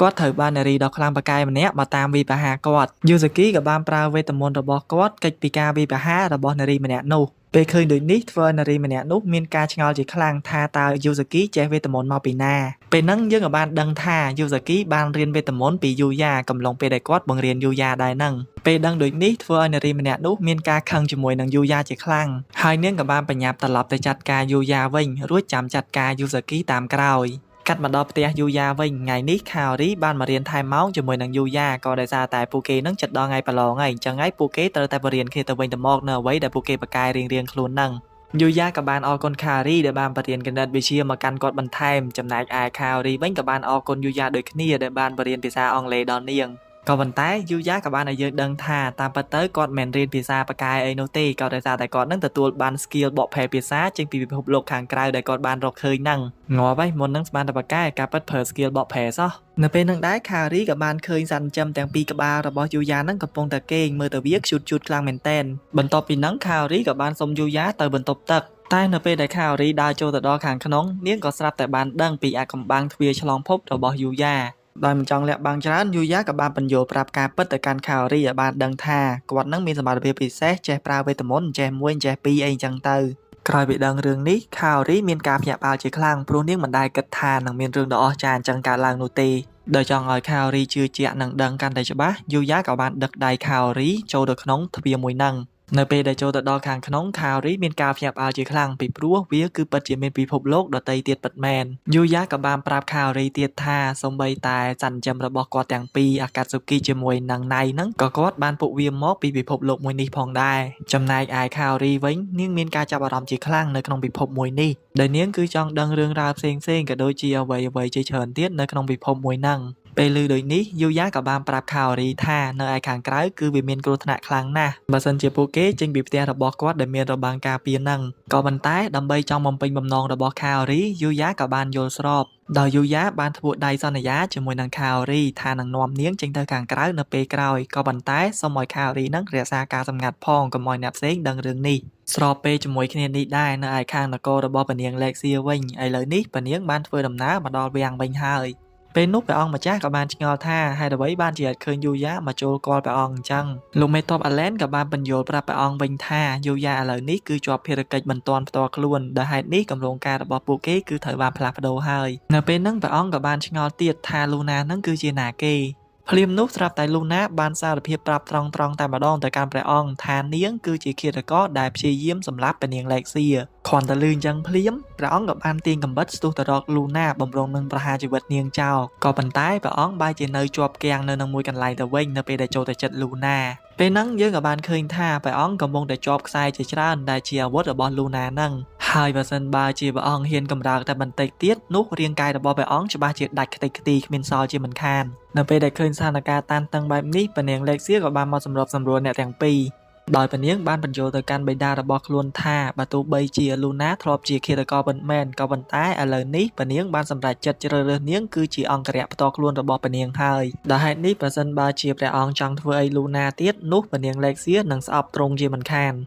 ដោយខ្លាចបុត្រីរបស់ខ្លួនស្អប់ខ្លួនបែបនេះព្រះអង្គម្ចាស់ក៏សុខចិត្តធ្វើតាមព្រះនាងលេកសៀដោយលើកលែងទោសឲ្យលូណាហើយថែមទាំងបានតែងតាំងលូណាគឺជាអង្គរៈផ្ទាល់ខ្លួនរបស់ព្រះនាងជាផ្លូវការថែមទៀតក្រោយពីហ្នឹងលោកមេតបអាឡែនក៏បានជួបជាមួយនឹងព្រះអង្គតែពីរនាក់ពេលហ្នឹងព្រះអង្គក៏ចង់ដឹងរឿងរ៉ាវលម្អិតបន្ថែមទៀតពីលូណាលោកមេតបអាឡែនក៏បាននិយាយប្រាប់ព្រះអង្គថាលូណាហ្នឹងគឺជាកំពូលឃាតករដែលមានថ្វីដៃម្នាក់មកពីក្រុម The Guild ពេលហ្នឹងព្រះអង្គចង់ដឹងទៀតថាលូណាហ្នឹងមានពាក់ព័ន្ធអីជាមួយនឹងយូយ៉ាអត់ក៏ប៉ុន្តែលោកមេតបអត់ដឹងពីទំនាក់ទំនងអ្វីច្រើនទេរវាងលូណាជាមួយនឹងយូយ៉ាគាត់ដឹងត្រឹមថាយូយ៉ាគឺជាអ្នកចាប់បានលូណានៅពេលដែលនាងព្យាយាមសម្លាប់ព្រះនាងហ្នឹងនៅពេលនោះដែរលោកមេតបអាឡែនក៏បានជល់មាត់និយាយប្រាប់ព្រះអង្គថាព្រះនាងលេកសៀបានទៅគេងផ្ទះយូយ៉ាអស់មួយយប់គ្រាន់តែឮអញ្ចឹងភ្លាមព្រះអង្គមានការខ្ញាល់ជាខ្លាំងហើយក៏ចង់ទៅសម្លាប់យូយ៉ាហ្នឹងចោលភ្លាមតែម្ដងព្រោះព្រះអង្គគិតថាប្រហែលជាយូយ៉ាហ្នឹងធ្វើអីផ្ដេសផ្ដាសទៅលើបុត្រីរបស់ខ្លួនហើយក៏ប៉ុន្តែលោកមេតបអាឡែនក៏បានឲ្យព្រះអង្គហ្នឹងស្ងប់អារម្មណ៍ពីព្រោះថាវាអត់មានរឿងអីផ្ដេសផ្ដាសដោយព្រះអង្គគិតនោះទេទោះជាយ៉ាងណាក៏ព្រះអង្គនៅតែមិនអស់ចិត្តនោះឡើយពីព្រោះគាត់មិនមែននៅទីនោះផ្ទាល់អញ្ចឹងហើយគាត់អត់ជឿនោះទេថាអត់មានរឿងអីកើតឡើងនោះទន្ទឹមនឹងនេះដែរយើងក៏បានឃើញបរិសុទ្ធស្រមុខដែលតែងតែព្យាយាមរកវិធីប៉ុនប៉ងធ្វើឃាតព្រះនាងលេកសៀហើយយើងក៏បានដឹងថែមទៀតថាគាត់គឺជារាជបុត្រទី1នៅក្នុងនគរមួយនេះនៅពេលហ្នឹងអ្នករាយការណ៍ក៏ឲ្យដំណឹងមកថាការធ្វើឃាតព្រះនាងលេកសៀលើកនេះគឺទទួលបានបរាជ័យទៀតហើយដោយឃាតករដែលមានឈ្មោះថាលូណាហ្នឹងបានចោះចូលជាមួយនឹងព្រះនាងថែមទៀតចំពោះមូលហេតុដែលបណ្ដាលឲ្យមានរឿងបែបនេះគឺដោយសារតែក្មេងប្រុសម្នាក់ដែលមានឈ្មោះថាយូយ៉ាគ្រាន់តែលើបែបនេះភ្លាមធ្វើឲ្យបរិសុទ្ធស្រមុខម្នាក់ហ្នឹងខឹងជាមួយនឹងយូយ៉ាជាខ្លាំងរួចគាត់ក៏បានសម្រេចចិត្តប្រើវិធីសាស្ត្រចុងក្រោយរបស់គាត់ដោយគាត់បានយកដុំបាល់វេទមន្តដែលមានថាមពលខ្លាំងក្លាមួយទៅឲ្យកូនចៅរបស់គាត់ក្នុងការសម្លាប់យូយ៉ាចោលដើម្បីកុំឲ្យយូយ៉ាហ្នឹងជាឧបសគ្គសម្រាប់ពួកគេតទៅទៀត កាត់មកខាងយូយ៉ាឯនេះវិញឥឡូវនេះគាត់មានពេលតនេគ្រប់គ្រាន់ហើយក្នុងការទៅគាល់ព្រះអង្គនៅតាមផ្លូវធ្វើដំណើរទៅកាន់នគរហ្នឹងយូយ៉ាក៏បានដើរហ្វាមលេ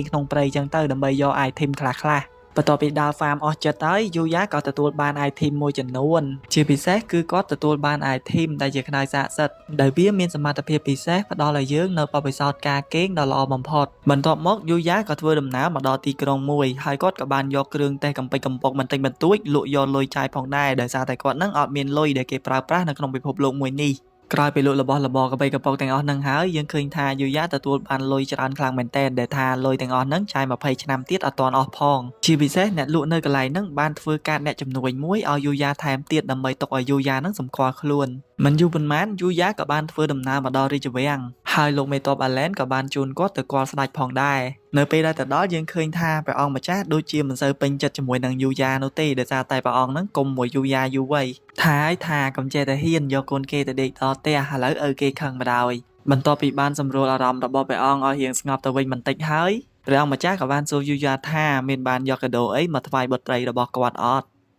់កាដូមែននេះខ្នើយឲ្យពូកទៅវាយបេសាច់បានថ្មីគ្រាន់តែឃើញចឹងភ្លាមធ្វើឲ្យព្រះអង្គម្ចាស់មួម៉ៅជាមួយនឹងយូយ៉ាខ្លាំងមែនតែនយីអាល្អិតនេះចំជាថ្លើមដល់មកមីសមែនមិនទាន់បានរៀបការមួយកូនឯងផងយកភូកយកខ្នើយមកមុនបាត់ណាធុញថប់មួយឆាកជីវិតខ្លាំងណាស់នៅពេលដែលព្រះអង្គកំពុងតែខឹងចង់សម្លាប់យូយ៉ាចោលហ្នឹងភ្លាមនោះស្រាប់តែក្រុមឃាតករដែលជាគ្នារបស់បរិរបាំងមុខក៏បានបង្ហាញខ្លួនដោយពួកគេគឺចង់ធ្វើឃាតព្រះអង្គជាមួយនឹងព្រះនាងក្នុងនោះមួយក្នុងចំណោមពួកគេម្នាក់ក៏បានទាញដុំបាល់វេទមន្តបង្កើតទៅជារបាំងមួយដែលនៅក្នុងរបាំងហ្នឹងគឺគ្មាននរណាម្នាក់អាចប្រើប្រាស់វេទមន្តរបស់ខ្លួនបានឡើយបើទោះបីជាបែបនេះក៏ដោយដូចយើងដឹងស្រាប់ហើយយូយ៉ាមិនមែនពឹងផ្អែកទៅលើវេទមន្តរបស់គាត់នោះទេដោយជំនាញរបស់គាត់ផ្សេងទៀតគឺសុទ្ធតែខ្លាំងអាចយកមកវាយបានបន្ទាប់ពីយូយ៉ាបានវាយឲ្យពួកនឹងchếtរយអស់ស្រាប់តែលោកមេតបអាឡែនបានឆែកឃើញរបស់មួយនៅលើខ្លួនរបស់ពួកវាហើយតាមរយៈរបស់មួយនឹងដែរធ្វើឲ្យពួកគេបានដឹងថាវាគឺជាស្នាដៃរបស់បុត្រារបស់ព្រះអង្គខ្លួនឯងដោយបុត្រាម្នាក់ហ្នឹងគឺចង់សម្លាប់ឪពុកខ្លួនឯងក៏ដូចជាប្អូនស្រីដើម្បីដណ្ដើមយករាជបល្ល័ង្កក្រោយពីបានស្វែងយល់ដឹងរឿងរ៉ាវទាំងអស់នេះហើយលោកមេតបអាឡែនក៏បានពឹងពាក់ឲ្យយូយ៉ាជួយនៅក្នុងរឿងនេះផងដែរនៅថ្ងៃបន្ទាប់ព្រះនាងលេកសៀក៏បានបវល់យូយ៉ាចេញទៅដើរលេងនៅក្នុងទីក្រុងជាមួយគ្ន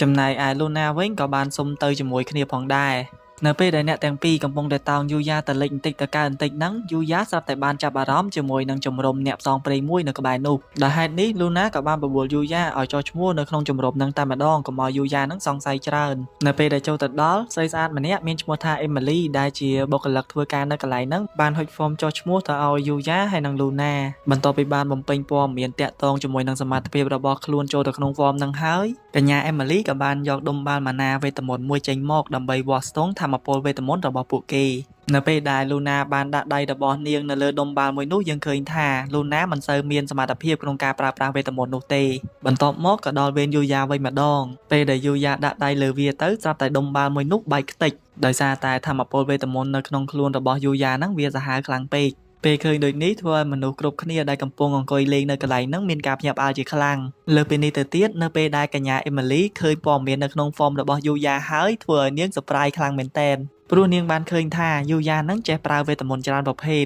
រួចកញ្ញាអេមីលីក៏បាននិយាយថាអ្នកដែលមានសមត្ថភាពដូចជាយូយ៉ាអញ្ចឹងគឺមានតែនៅក្នុងរឿងព្រេងតែប៉ុណ្ណោះបន្ទាប់មកកញ្ញាអេមីលីក៏បានទៅព្រីនកាតយកមកឲ្យលូណានិងយូយ៉ាដើម្បីសម្គាល់ខ្លួនដែលថាពួកគេឥឡូវនេះខ្លាយទៅជាអ្នកផ្សងព្រេងនៅក្នុងជំរំមួយនេះហើយក្រោយពីទទួលបានសិទ្ធិក្នុងការបំពេញបេសកកម្មហើយយូយ៉ាក៏បានទៅរកភារកិច្ចណាមួយដែលត្រូវធ្វើដែលគេបិទប្រកាសនៅលើក្តារភ្លាមនោះក៏ស្រាប់តែមានស្រីស្អាតម្នាក់ដែលនាងមានឈ្មោះថាកាឡែនណាបានមកអូកាឡាជាមួយនឹងយូយ៉ាហើយថែមទាំងបបួលយូយ៉ានឹងទៅកន្លែង 50000 ទៀតក៏ប៉ុន្តែយូយ៉ាអត់ព្រមនោះទេបន្ទាប់ពីហ្នឹងយូយ៉ាក៏បាននាំគ្នាទៅបេះថ្នាំនៅកន្លែងវាលមួយដែលវាគឺជាភារកិច្ចដំបូងនៅក្នុងជំរំអ្នកផ្សងព្រេងរបស់ពួកគេកំពុងតែដើរបេះថ្នាំសុកៗហ្នឹងស្រាប់តែលោកមេតបអាឡែនក៏បានធ្វើដំណើរមកដល់ទីនេះរួចគាត់ក៏បានរាយការណ៍ថាក្រុមគ្នារបស់គាត់គឺបានរកឃើញកន្លែងលាក់ខ្លួនរបស់បុត្រាដែលចង់ធ្វើឃាតព្រះអង្គហើយពេលដឹងដូចនេះយូយ៉ាក៏បានប្រាប់ឲ្យលូណានឹងជូនព្រះនាងត្រឡប់ទៅរាជវាំងវិញចំណែកឯគាត់ហើយលោកមេតបអាឡែនវិញគឺចេញដំណើរទៅស្វែងរកបុត្រារបស់ព្រះអង្គតែម្ដងមិនបានប៉ុន្មានពួកគេក៏ធ្វើដំណើរមកដល់ផ្ទះដែលគេបោះបង់ចោលមួយដោយទីតាំងនេះហើយគឺជាកន្លែងដែលបុត្រាកំពុងតែលាក់ខ្លួនពួកគេក៏បានដើរចូលទៅខាងក្នុងដើម្បីឆែកឆេរក៏ប៉ុន្តែសារតែមានកបិតមួយហោះមកចាក់ចំជើងទាហានម្នាក់ នៅពេលដែលកលែងមើលទៅយើងឃើញថាព្រះបុត្រាកំពុងតែគម្រាមសម្លាប់កូនចៅខ្លួនឯងព្រោះខ្លាចគ្រប់គ្នាចូលទៅចាប់គាត់ក៏ប៉ុន្តែយូយ៉ាក៏បានបញ្ជាឲ្យណៃចូលទៅជួយអាប៉ែមួយហ្នឹងហើយកូនចៅរបស់អែលែនវិញក៏បានរុំព័ទ្ធចាប់ព្រះបុត្រានៅក្នុងស្ថានភាពបែបនេះព្រះបុត្រាក៏ចង់បញ្ចប់ជីវិតរបស់ខ្លួនឯងដោយព្រះបុត្រាគិតថាជីវិតរបស់ខ្លួននៅពេលនេះគឺលែងមានតម្លៃអ្វីទៀតហើយពេលឃើញអញ្ចឹងលោកមេតបអែលែនធ្វើអីអត់ចេញនោះទេក៏ប៉ុន្តែយូយ៉ាក៏បានស្ទុះទៅបញ្ឈប់គាត់ពេលហ្នឹងព្រះបុត្រាក៏បានបតាយបតបជាមួយនឹងយូយ៉ាហើយក៏ត្រូវបានយូយ៉ាដាក់គាត់ដួលទៅបន្ទាប់ពីហ្នឹងលោកមេតបអែលែនក៏បានរៀបចំចាប់ព្រះបុត្រាត្រឡប់ទៅនគរវិញក៏ប៉ុន្តែស្រាប់តែមានការបំផ្ទុះមួយមករំខានពេលនោះយើងក៏បានឃើញថាវាគឺជាការម្ដោះរបស់នារីម្នាក់ដោយនាងគឺជាអ្នកដែលនៅពីក្រោយខ្នងរបស់ព្រះបុត្រាកន្លងមកយើងក៏បានដឹងការពិតបន្ថែមទៀតថានារីម្នាក់ហ្នឹងតែងតែខ្ចីដៃព្រះបុត្រាយកមកប្រើប្រាស់ក្រោមហេតុផលថាជួយព្រះបុត្រាហ្នឹងឲ្យក្លាយទៅជាស្ដេចរួចផែនការពិតប្រាកដរបស់នាងគឺចង់ឲ្យព្រះបុត្រាបង្កើតសង្គ្រាមឲ្យបានច្រើនហើយសម្លាប់មនុស្សឲ្យបានច្រើនដូចគ្នាតាមអ្វីដែលអាចទៅរួចក៏ប៉ុន្តែឥឡូវនេះព្រះបុត្រាបានបរាជ័យហើយ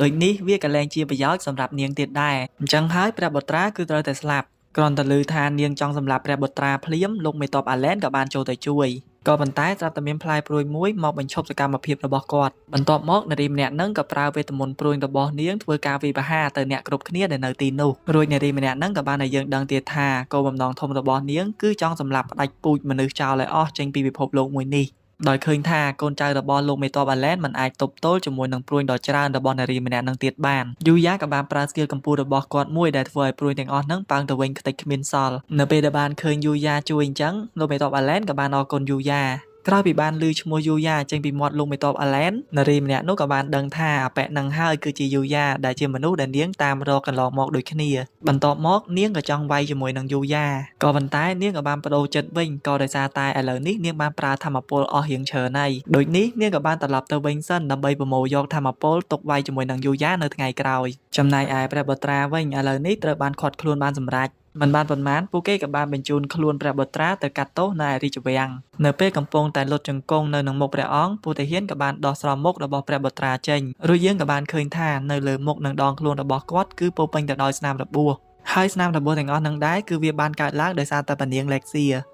នៅថ្ងៃមួយពនាងលេកសៀបានទៅលួចរៀនវេទមន្តហើយក៏ខុសបច្ចេកទេសពេលឃើញដូចនេះព្រះបុត្រាក៏បានចូលទៅជួយតែក៏ត្រូវបានភ្លើងវេទមន្តទាំងអស់នោះឆាបឆេះនៅលើខ្លួនប្រាណរបស់ព្រះបុត្រាទៅវិញនៅពេលដែលបានឃើញគាត់ជួបគ្រោះថ្នាក់ចឹងហើយព្រះអង្គម្ចាស់បែរជាទុកគាត់ចោលដោយទុកឲ្យភ្លើងវេទមន្តនឹងរលត់ទៅដោយខ្លួនឯងដោយហេតុនេះវាក៏បានបណ្ដាលឲ្យកើតទៅជាស្នាមដ៏សែនអាក្រក់នៅលើខ្លួនរបស់គាត់មកដល់សព្វថ្ងៃបន្ទាប់ពីគាត់ទទួលបានរូបរាងដ៏សែនអាក្រក់ហើយព្រះបិតាមិនបានមើលថែថ្នាក់ថ្នមព្រះបុត្រាដោយការពីលើកមុននោះទេដោយព្រះបិតាបានទុកគាត់ចោលមិនឲ្យមនុស្សម្នាដឹងឮពីសុខទុក្ខរបស់គាត់ឡើយដោយសារតែរឿងហេតុទាំងអស់នេះហើយទើបធ្វើឲ្យព្រះបុត្រាមានចិត្តមានគំនុំចង់សងសឹកព្រោះដោយសារតែព្រះបុត្រាខំធ្វើអំពើល្អក៏ប៉ុន្តែទទួលបានមកវិញនៅផលអាក្រក់នៅពេលដែលព្រះបុត្រាកំពុងតែកើតទុក្ខមិនសុខចិត្តនឹងយូយ៉ាក៏បានចូលមករំខានដោយយូយ៉ាបានយកថ្នាំទឹកព្យាបាលជំងឺមកលៀនមុខរបស់គាត់ទៅសាកព្យាបាលនៅលើស្លាកស្នាមរបស់ព្រះបុត្រាភ្លាមនោះស្លាកស្នាមដែលកើតចេញពីវេទមន្តទាំងអស់នោះក៏បានរលាយបាត់ទៅហើយព្រះបុត្រាក៏បានត្រឡប់មក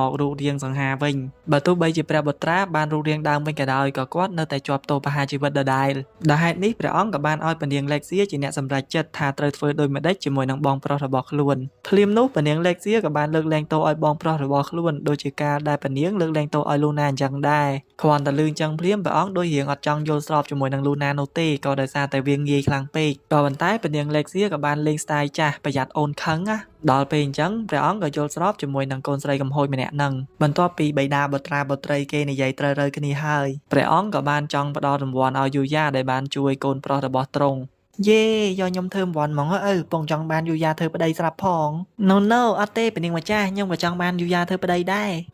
បើតែដើមគ្នាអញ្ចឹងអត់ទាំងអស់គ្នាហ្មងអញ្ចឹងដោយព្រះអង្គបានផ្ដល់រង្វាន់ទៅកាន់យូយ៉ាដោយតែងតាំងយូយ៉ាគឺជាកំពូលមេទ័ពគ្រប់គ្រងទ័ពទាំងអស់នៅក្នុងនគរនៅថ្ងៃបន្ទាប់យើងឃើញថាយូយ៉ាព្យាយាមវឹកហាត់ខ្លួនឯងខ្លាំងមែនទែនដើម្បីត្រៀមខ្លួនជួបជាមួយនឹងនារីអាកំបាំងដែលគាត់បានជួបកាលពីលើកមុនកំពុងតែវឹកហាត់បដាព្រួយបារម្ភបដាភ្លាមនោះស្រាប់តែនារីម្នាក់ហ្នឹងក៏បានមកដល់លំម ពេលហ្នឹងយូយ៉ាក៏ចង់ដឹងថាហេតុអ្វីបានជានាងតាមវិបាហាគាត់ដូចនេះនារីម្នាក់នោះក៏បានតបទៅវិញថានាងគឺនៅពីក្រោយការសងសឹកហើយយូយ៉ាគឺជាមនុស្សម្នាក់ដែលអាចបំផ្លាញផែនការរបស់នាងបានអញ្ចឹងហើយយូយ៉ាគឺត្រូវតែស្លាប់ស្របពេលជាមួយគ្នានេះដែរយើងក៏បានឃើញថាខារីបានមកលេងផ្ទះរបស់យូយ៉ាទៀតហើយដោយនាងគឺចង់មករៀនជាមួយនឹងយូយ៉ាបន្ថែមទៀតដោយការលើកមុនក៏ប៉ុន្តែនាងមិនបានឃើញយូយ៉ានៅផ្ទះនោះទេបែរជាឃើញទ្វារផ្ទះរបស់យូយ៉ាចំហចោលទៅវិញដែលហេតុនេះនាងក៏បានដើរចូលទៅខាងក្នុងដើម្បីស្វែងរកយូយ៉ាហើយថែមទាំងបានចូលទៅក្នុងពិភពលោកមួយទៀតរបស់យូយ៉ាផងដែរនៅពេលដែលខារីឈានជើងចេញពីរបងផ្ទះបានបន្តិចនាងស្រាប់តែបានឮសំឡេងបំផ្ទុះមួយយ៉ាងខ្លាំងនៅពីចម្ងាយចំណែកឯនៅខាងយូយ៉ាវិញនារីម្នាក់នោះក៏បានប្រើវេទមន្តព្រួញរបស់នាងបាញ់ទៅលើយូយ៉ាយ៉ាងខ្លាំងក្លាបន្ទាប់មកយូយ៉ាជាមួយនឹងណៃក៏បានរួមដៃគ្នាវាយប្រហារទៅលើនារីម្នាក់នោះវិញបានពីបេស្នៀតវិញផងដែរនារីម្នាក់ហ្នឹងក៏បានប្រើវេទមន្តព្រួញរបស់នាងបាញ់សំថប់ទៅលើយូយ៉ាបន្ថែមទៀតពេលហ្នឹងដែរយើងឃើញថាយូយ៉ាមិនអាចតដៃជាមួយនឹងនាងបាននោះទេកំពុងតែកិច្ចផ្លែព្រួញសុកនឹងភ្លាមនោះស្រាប់តែយូយ៉ាបានឃើញខាវរីដើរតេតើមកដល់ទីនេះនៅពេលដែលឃើញខាវរីបែបនេះនារីម្នាក់នោះក៏បានបដូរគោលដៅបាញ់សម្ដៅទៅរកខាវរីវិញក៏ប៉ុន្តែយូយ៉ាក៏បានរត់ទៅរងឲ្យខាវរីតាន់នៅពេលនោះនារីម្នាក់នឹងក៏មានឱកាសចាត់ការយូយ៉ាបានប៊ីសនឹងត្រូវនារីម្នាក់នោះបាញ់សម្លាប់យូយ៉ាទៅហើយភ្លាមនោះមេធីមជើងកត្រៃហោះយូសាគីរបស់យើងក៏បានមកជួយយូយ៉ាតាន់ពេលហ្នឹងយូសាគីក៏បានឲ្យយើងដឹងថានារីម្នាក់ហ្នឹងមានឈ្មោះថាយូទីគឺជាកូនសិស្សនៃអាទិទេពព្រួញហើយអាទិទេពព្រួយហ្នឹងដែរឥឡូវនេះ700បាត់ហើយអត់ដឹងមកពីមូលហេតុអីនោះទេពេលឮដូចនេះយូទីក៏បានប្រាប់ការពិតថានាងដើរសម្លាប់គេសម្លាប់ឯងពេញហ្នឹងអញ្ចឹងក៏ដោយសារតែនាងហ្នឹងចង់សងសឹកឲ្យលោកគ្រូរបស់នាងចំពោះមូលហេតុដែលកើតឲ្យមានការសងសឹកបែបនេះគឺដោយសារតែលោកគ្រូរបស់នាងកន្លងមកតែតែធ្វើល្អជាមួយនឹងមនុស្សរហូតក៏ប៉ុន្តែគាត់បែរជាមកត្រូវស្លាប់ដោយសារតែមនុស្សទាំងអស់ហ្នឹងក្បត់គាត់ទៅវិញដែលហេតុនេះវាក៏បានបង្កទៅជាហេតុដែលធ្វើឲ្យនាងមិនអាចអត់ឱនឲ្យមនុស្សលោកទាំងអស់ហ្នឹងបានក្រោយពីដឹងរឿងរ៉ាវទាំងអស់នេះហើយយូសាគីក៏បានប្រាប់ឲ្យយូទីនឹងភ្ញាក់ខ្លួនឡើងបើមិនចឹងទេពួកគេច្បាស់ជាជួបគ្រោះធំជាមិនខានព្រោះដោយសារតែយូទីនឹងគឺជាកូនសិស្សរបស់អាទិទេពប្រសិនបើជានាងយកធម៌ពលដែលទទួលបានទាំងឡាយយកមកប្រើប្រាស់ក្នុងផ្លូវខុសនោះវានឹងអាចកើតមានធម៌ពលបិសាចមួយដ៏ខ្លាំងក្លាដែលវាពិបាកបញ្ឈប់និងទប់ស្កាត់ខ្លាំងណាស់ទោះបីជាដឹងបែបនេះក៏ដោយក៏យូទីមិនព្រមបញ្ឈប់សកម្មភាពរបស់នាងនោះទេរួចពួកគេទាំងអស់គ្នាក៏បានធ្វើការប្រយុទ្ធគ្នានៅក្នុងចម្បាំងហ្នឹងយើងក៏បានឃើញថាយូទីគឺពិតជាមានសមត្ថភាពខ្លាំងពូកែមែនតែនក៏ប៉ុន្តែជាមួយនឹងការរួមដៃគ្នាបានយ៉ាងល្អរបស់យូយ៉ាណៃជាមួយនឹងយូសាគីពួកគេទាំង3ក៏អាចបដូរយូទីបានសម្រេចមិនទាន់នឹងបានសប្បាយចិត្តផងភ្លាមនោះក៏ស្រាប់តែធម្មពលបិសាចដ៏ខ្លាំងក្លានៅក្នុងខ្លួនរបស់យូទីក៏ចាប់ផ្ដើមបញ្ចេញមកដោយធម្មពលមួយហ្នឹងវាបានធ្វើឲ្យយូយ៉ារងសម្ពាធជាខ្លាំងមិនអាចកម្រើកបាននោះទេពេលឃើញដូចនេះយូសាគីក៏បានចេញទៅវាយមួយស្មើជាមួយនឹងយូទីដើម្បីបញ្ជាពេលក៏ប៉ុន្តែត្រូវបានយូទីវាយគាត់ឡើងប៉ាងមកវិញនៅក្នុងស្ថានភាពអាសន្នដូចនេះស្រាប់តែអាកូនជ្រូកអាកាត់ស៊ូគីក៏បានរត់សម្ដៅទៅរកយូទីរួចវាក៏បានបញ្ចេញធម្មពល Holy Ground នៅក្នុងខ្លួនរបស់វាចេញមកនៅពេលដែលធម្មពលរបស់អាកាត់ស៊ូគីប៉ះទៅលើយូទីភ្លាមនោះក៏ស្រាប់តែធម្មពលបិសាចដែលនៅលើខ្លួនរបស់នាងក៏បានរលាយបាត់ទៅវិញឆ្លៀតឱកាសល្អយូយ៉ាក៏បានប្រើល្បឿនដ៏លឿនរបស់គាត់នឹងហក់ទៅកាប់កញ្ចឹងករបស់យូទីដែលធ្វើឲ្យនាងសន្លប់បាត់ទៅពេលដែលយូយ៉ាចុះមកដល់ខាងក្រោមវិញយូសាគីក៏បានឲ្យយើងដឹងថាក្រៅពីធម្មពលរបស់អាទិទេពគឺមានធម្មពលកូនឌីម៉ុនមួយចំនួនទៀតដែលបង្ក្រាបធម្មពលបិសាចមុននេះបានអាកូនអ៊ុចនេះចេះមានប្រយោជន៍ចុងក្រោយវិញវ៉េះដោយយល់ថាយូយ៉ាអាចគ្រប់គ្រងស្ថានភាពនៅកន្លែងហ្នឹងតែម្នាក់ឯងបានហើយលោកគ្រូយូសាគីក៏បានត្រឡប់ទៅវិញភ្លាមនោះខារីក៏បានចេញពីកន្លែងលាក់ខ្លួនហើយដើរមករកយូយ៉ាក៏ប៉ុន្តែក៏ស្រាប់តែមានបិសាចមួយក្បាលយ៉ាងធំក៏បានបង្ហាញខ្លួននៅពីក្រោយនាងផងដែរយូយ៉ាក៏បានទាញលំពែងរបស់គាត់គប់ទៅកាន់បិសាចមួយនោះភ្លាមតែម្ដងដែលនៅពេលដែលខារីឃើញហើយធ្វើឲ្យនាងគាំងឡើងចង់3ម៉ោងដោយសារតែសមត្ថភាពរបស់យូយ៉ាហ្នឹងគឺសាហាវខ្លាំងពេកយូយ៉ាក៏បានព្យាយាមបញ្យល់ទៅកាន់ខារីបន្ថែមទៀតថាជីវិតរបស់គាត់នៅក្នុងពិភពលោកមួយនេះគឺវាតែអញ្ចឹងឯងហើយក៏បានសុំឲ្យខារីនឹងឈប់សម្ដែងការភ្ញាក់ផ្អើលមួយគាត់ទៀតទៅនិយាយទៅចង់ឲ្យខារីនឹងធ្វើអារម្មណ៍ធម្មតាកុំឲ្យភ្ញាក់ផ្អើលមួយគាត់ខ្លាំងពេកយូយ៉ាក៏បានសុំទោសខារីផងដែរដែលបានធ្វើឲ្យនាងភ័យមុននេះជាពិសេសយូយ៉ាក៏បានគិតថាប្រហែលជាខារីនឹងមានអារម្មណ៍ថាប្លែកជាមួយនឹងគាត់ហើយព្រោះដោយសារតែគាត់នឹងបានអាប់ level ខ្លួនឯងរហូតដល់គាត់នឹងមានសមត្ថភាពខ្លាំងពូកែថែមទាំងមានរូបរាងសង្ហាបែបនេះពេលហ្នឹងខារីក៏បានតបទៅវិញថាវាមិនដូចនឹងពាក្យសម្ដីអ្វីដែលយូយ៉ាបាននិយាយមុននេះនោះទេដោយយូយ៉ាគឺមិនដែលប្រែប្រួលទៅណានោះឡើយដោយសារតែយូយ៉ាតែងតែមានសន្តានចិត្តល្អដោយការពីនាងបានជួបគាត់លើកដំបូងអញ្ចឹងជាពិសេសខារីគឺបានចាប់ចិត្តទៅលើយូយ៉ាតាំងពីលើកដំបូងមិនមែននាងចាប់ចិត្តទៅលើយូយ៉ានៅពេលឥឡូវនេះឡើយអូខេហ្នឹងហើយអ្នកនរគ្នាសាច់រឿង I Got Cheat Skill in Another World Season ទី1នេះគឺត្រូវបានបញ្ចប់តែត្រឹមហ្នឹង ហើយពួកយើងអត់ដឹងនោះទេថាស៊ីហ្សិនបន្ទាប់គេចេញនៅខែណាឆ្នាំណាអញ្ចឹងយើងមានតែចាំអត់មើលទាំងអស់គ្នាអញ្ចឹងពេលចេញពីវីដេអូនេះហើយកុំភ្លេចទៅជួយចុច Subscribe Channel ថ្មីឲ្យ admin មួយទៀតផងដោយនៅក្នុង Channel ហ្នឹងគឺមានរឿងជជសុខៃសានពីភាគ1ដល់ភាគ7ណាគេចូលចិត្តមើលរឿងយូរទៅមើលទៅគឺត្រូវហើយអូខេអញ្ចឹងអ្នកទាំងអស់គ្នាកុំភ្លេចណា admin បានដាក់ link channel ហ្នឹងនៅក្នុងវីដេអូហ្នឹងតែម្ដងអ្នកទាំងអស់គ្នាចុចទៅលើហូប channel ថ្មីហ្នឹងទៅគឺចូលទៅដល់ channel ហ្នឹងហើយកុំភ្លេចណា admin ប្រាប់ទៀតអរគុណទុកមុនជាចុងក្រោយអរគុណអ្នកទាំងអស់គ្នាដែលបានតាមដានទស្សនាវីដេអូមួយនេះតាំងពីដើមរហូតដល់ចប់អូខេអញ្ចឹង admin សូមជម្រាបលាជួបគ្នានៅវីដេអូក្រោយ May the God will bless you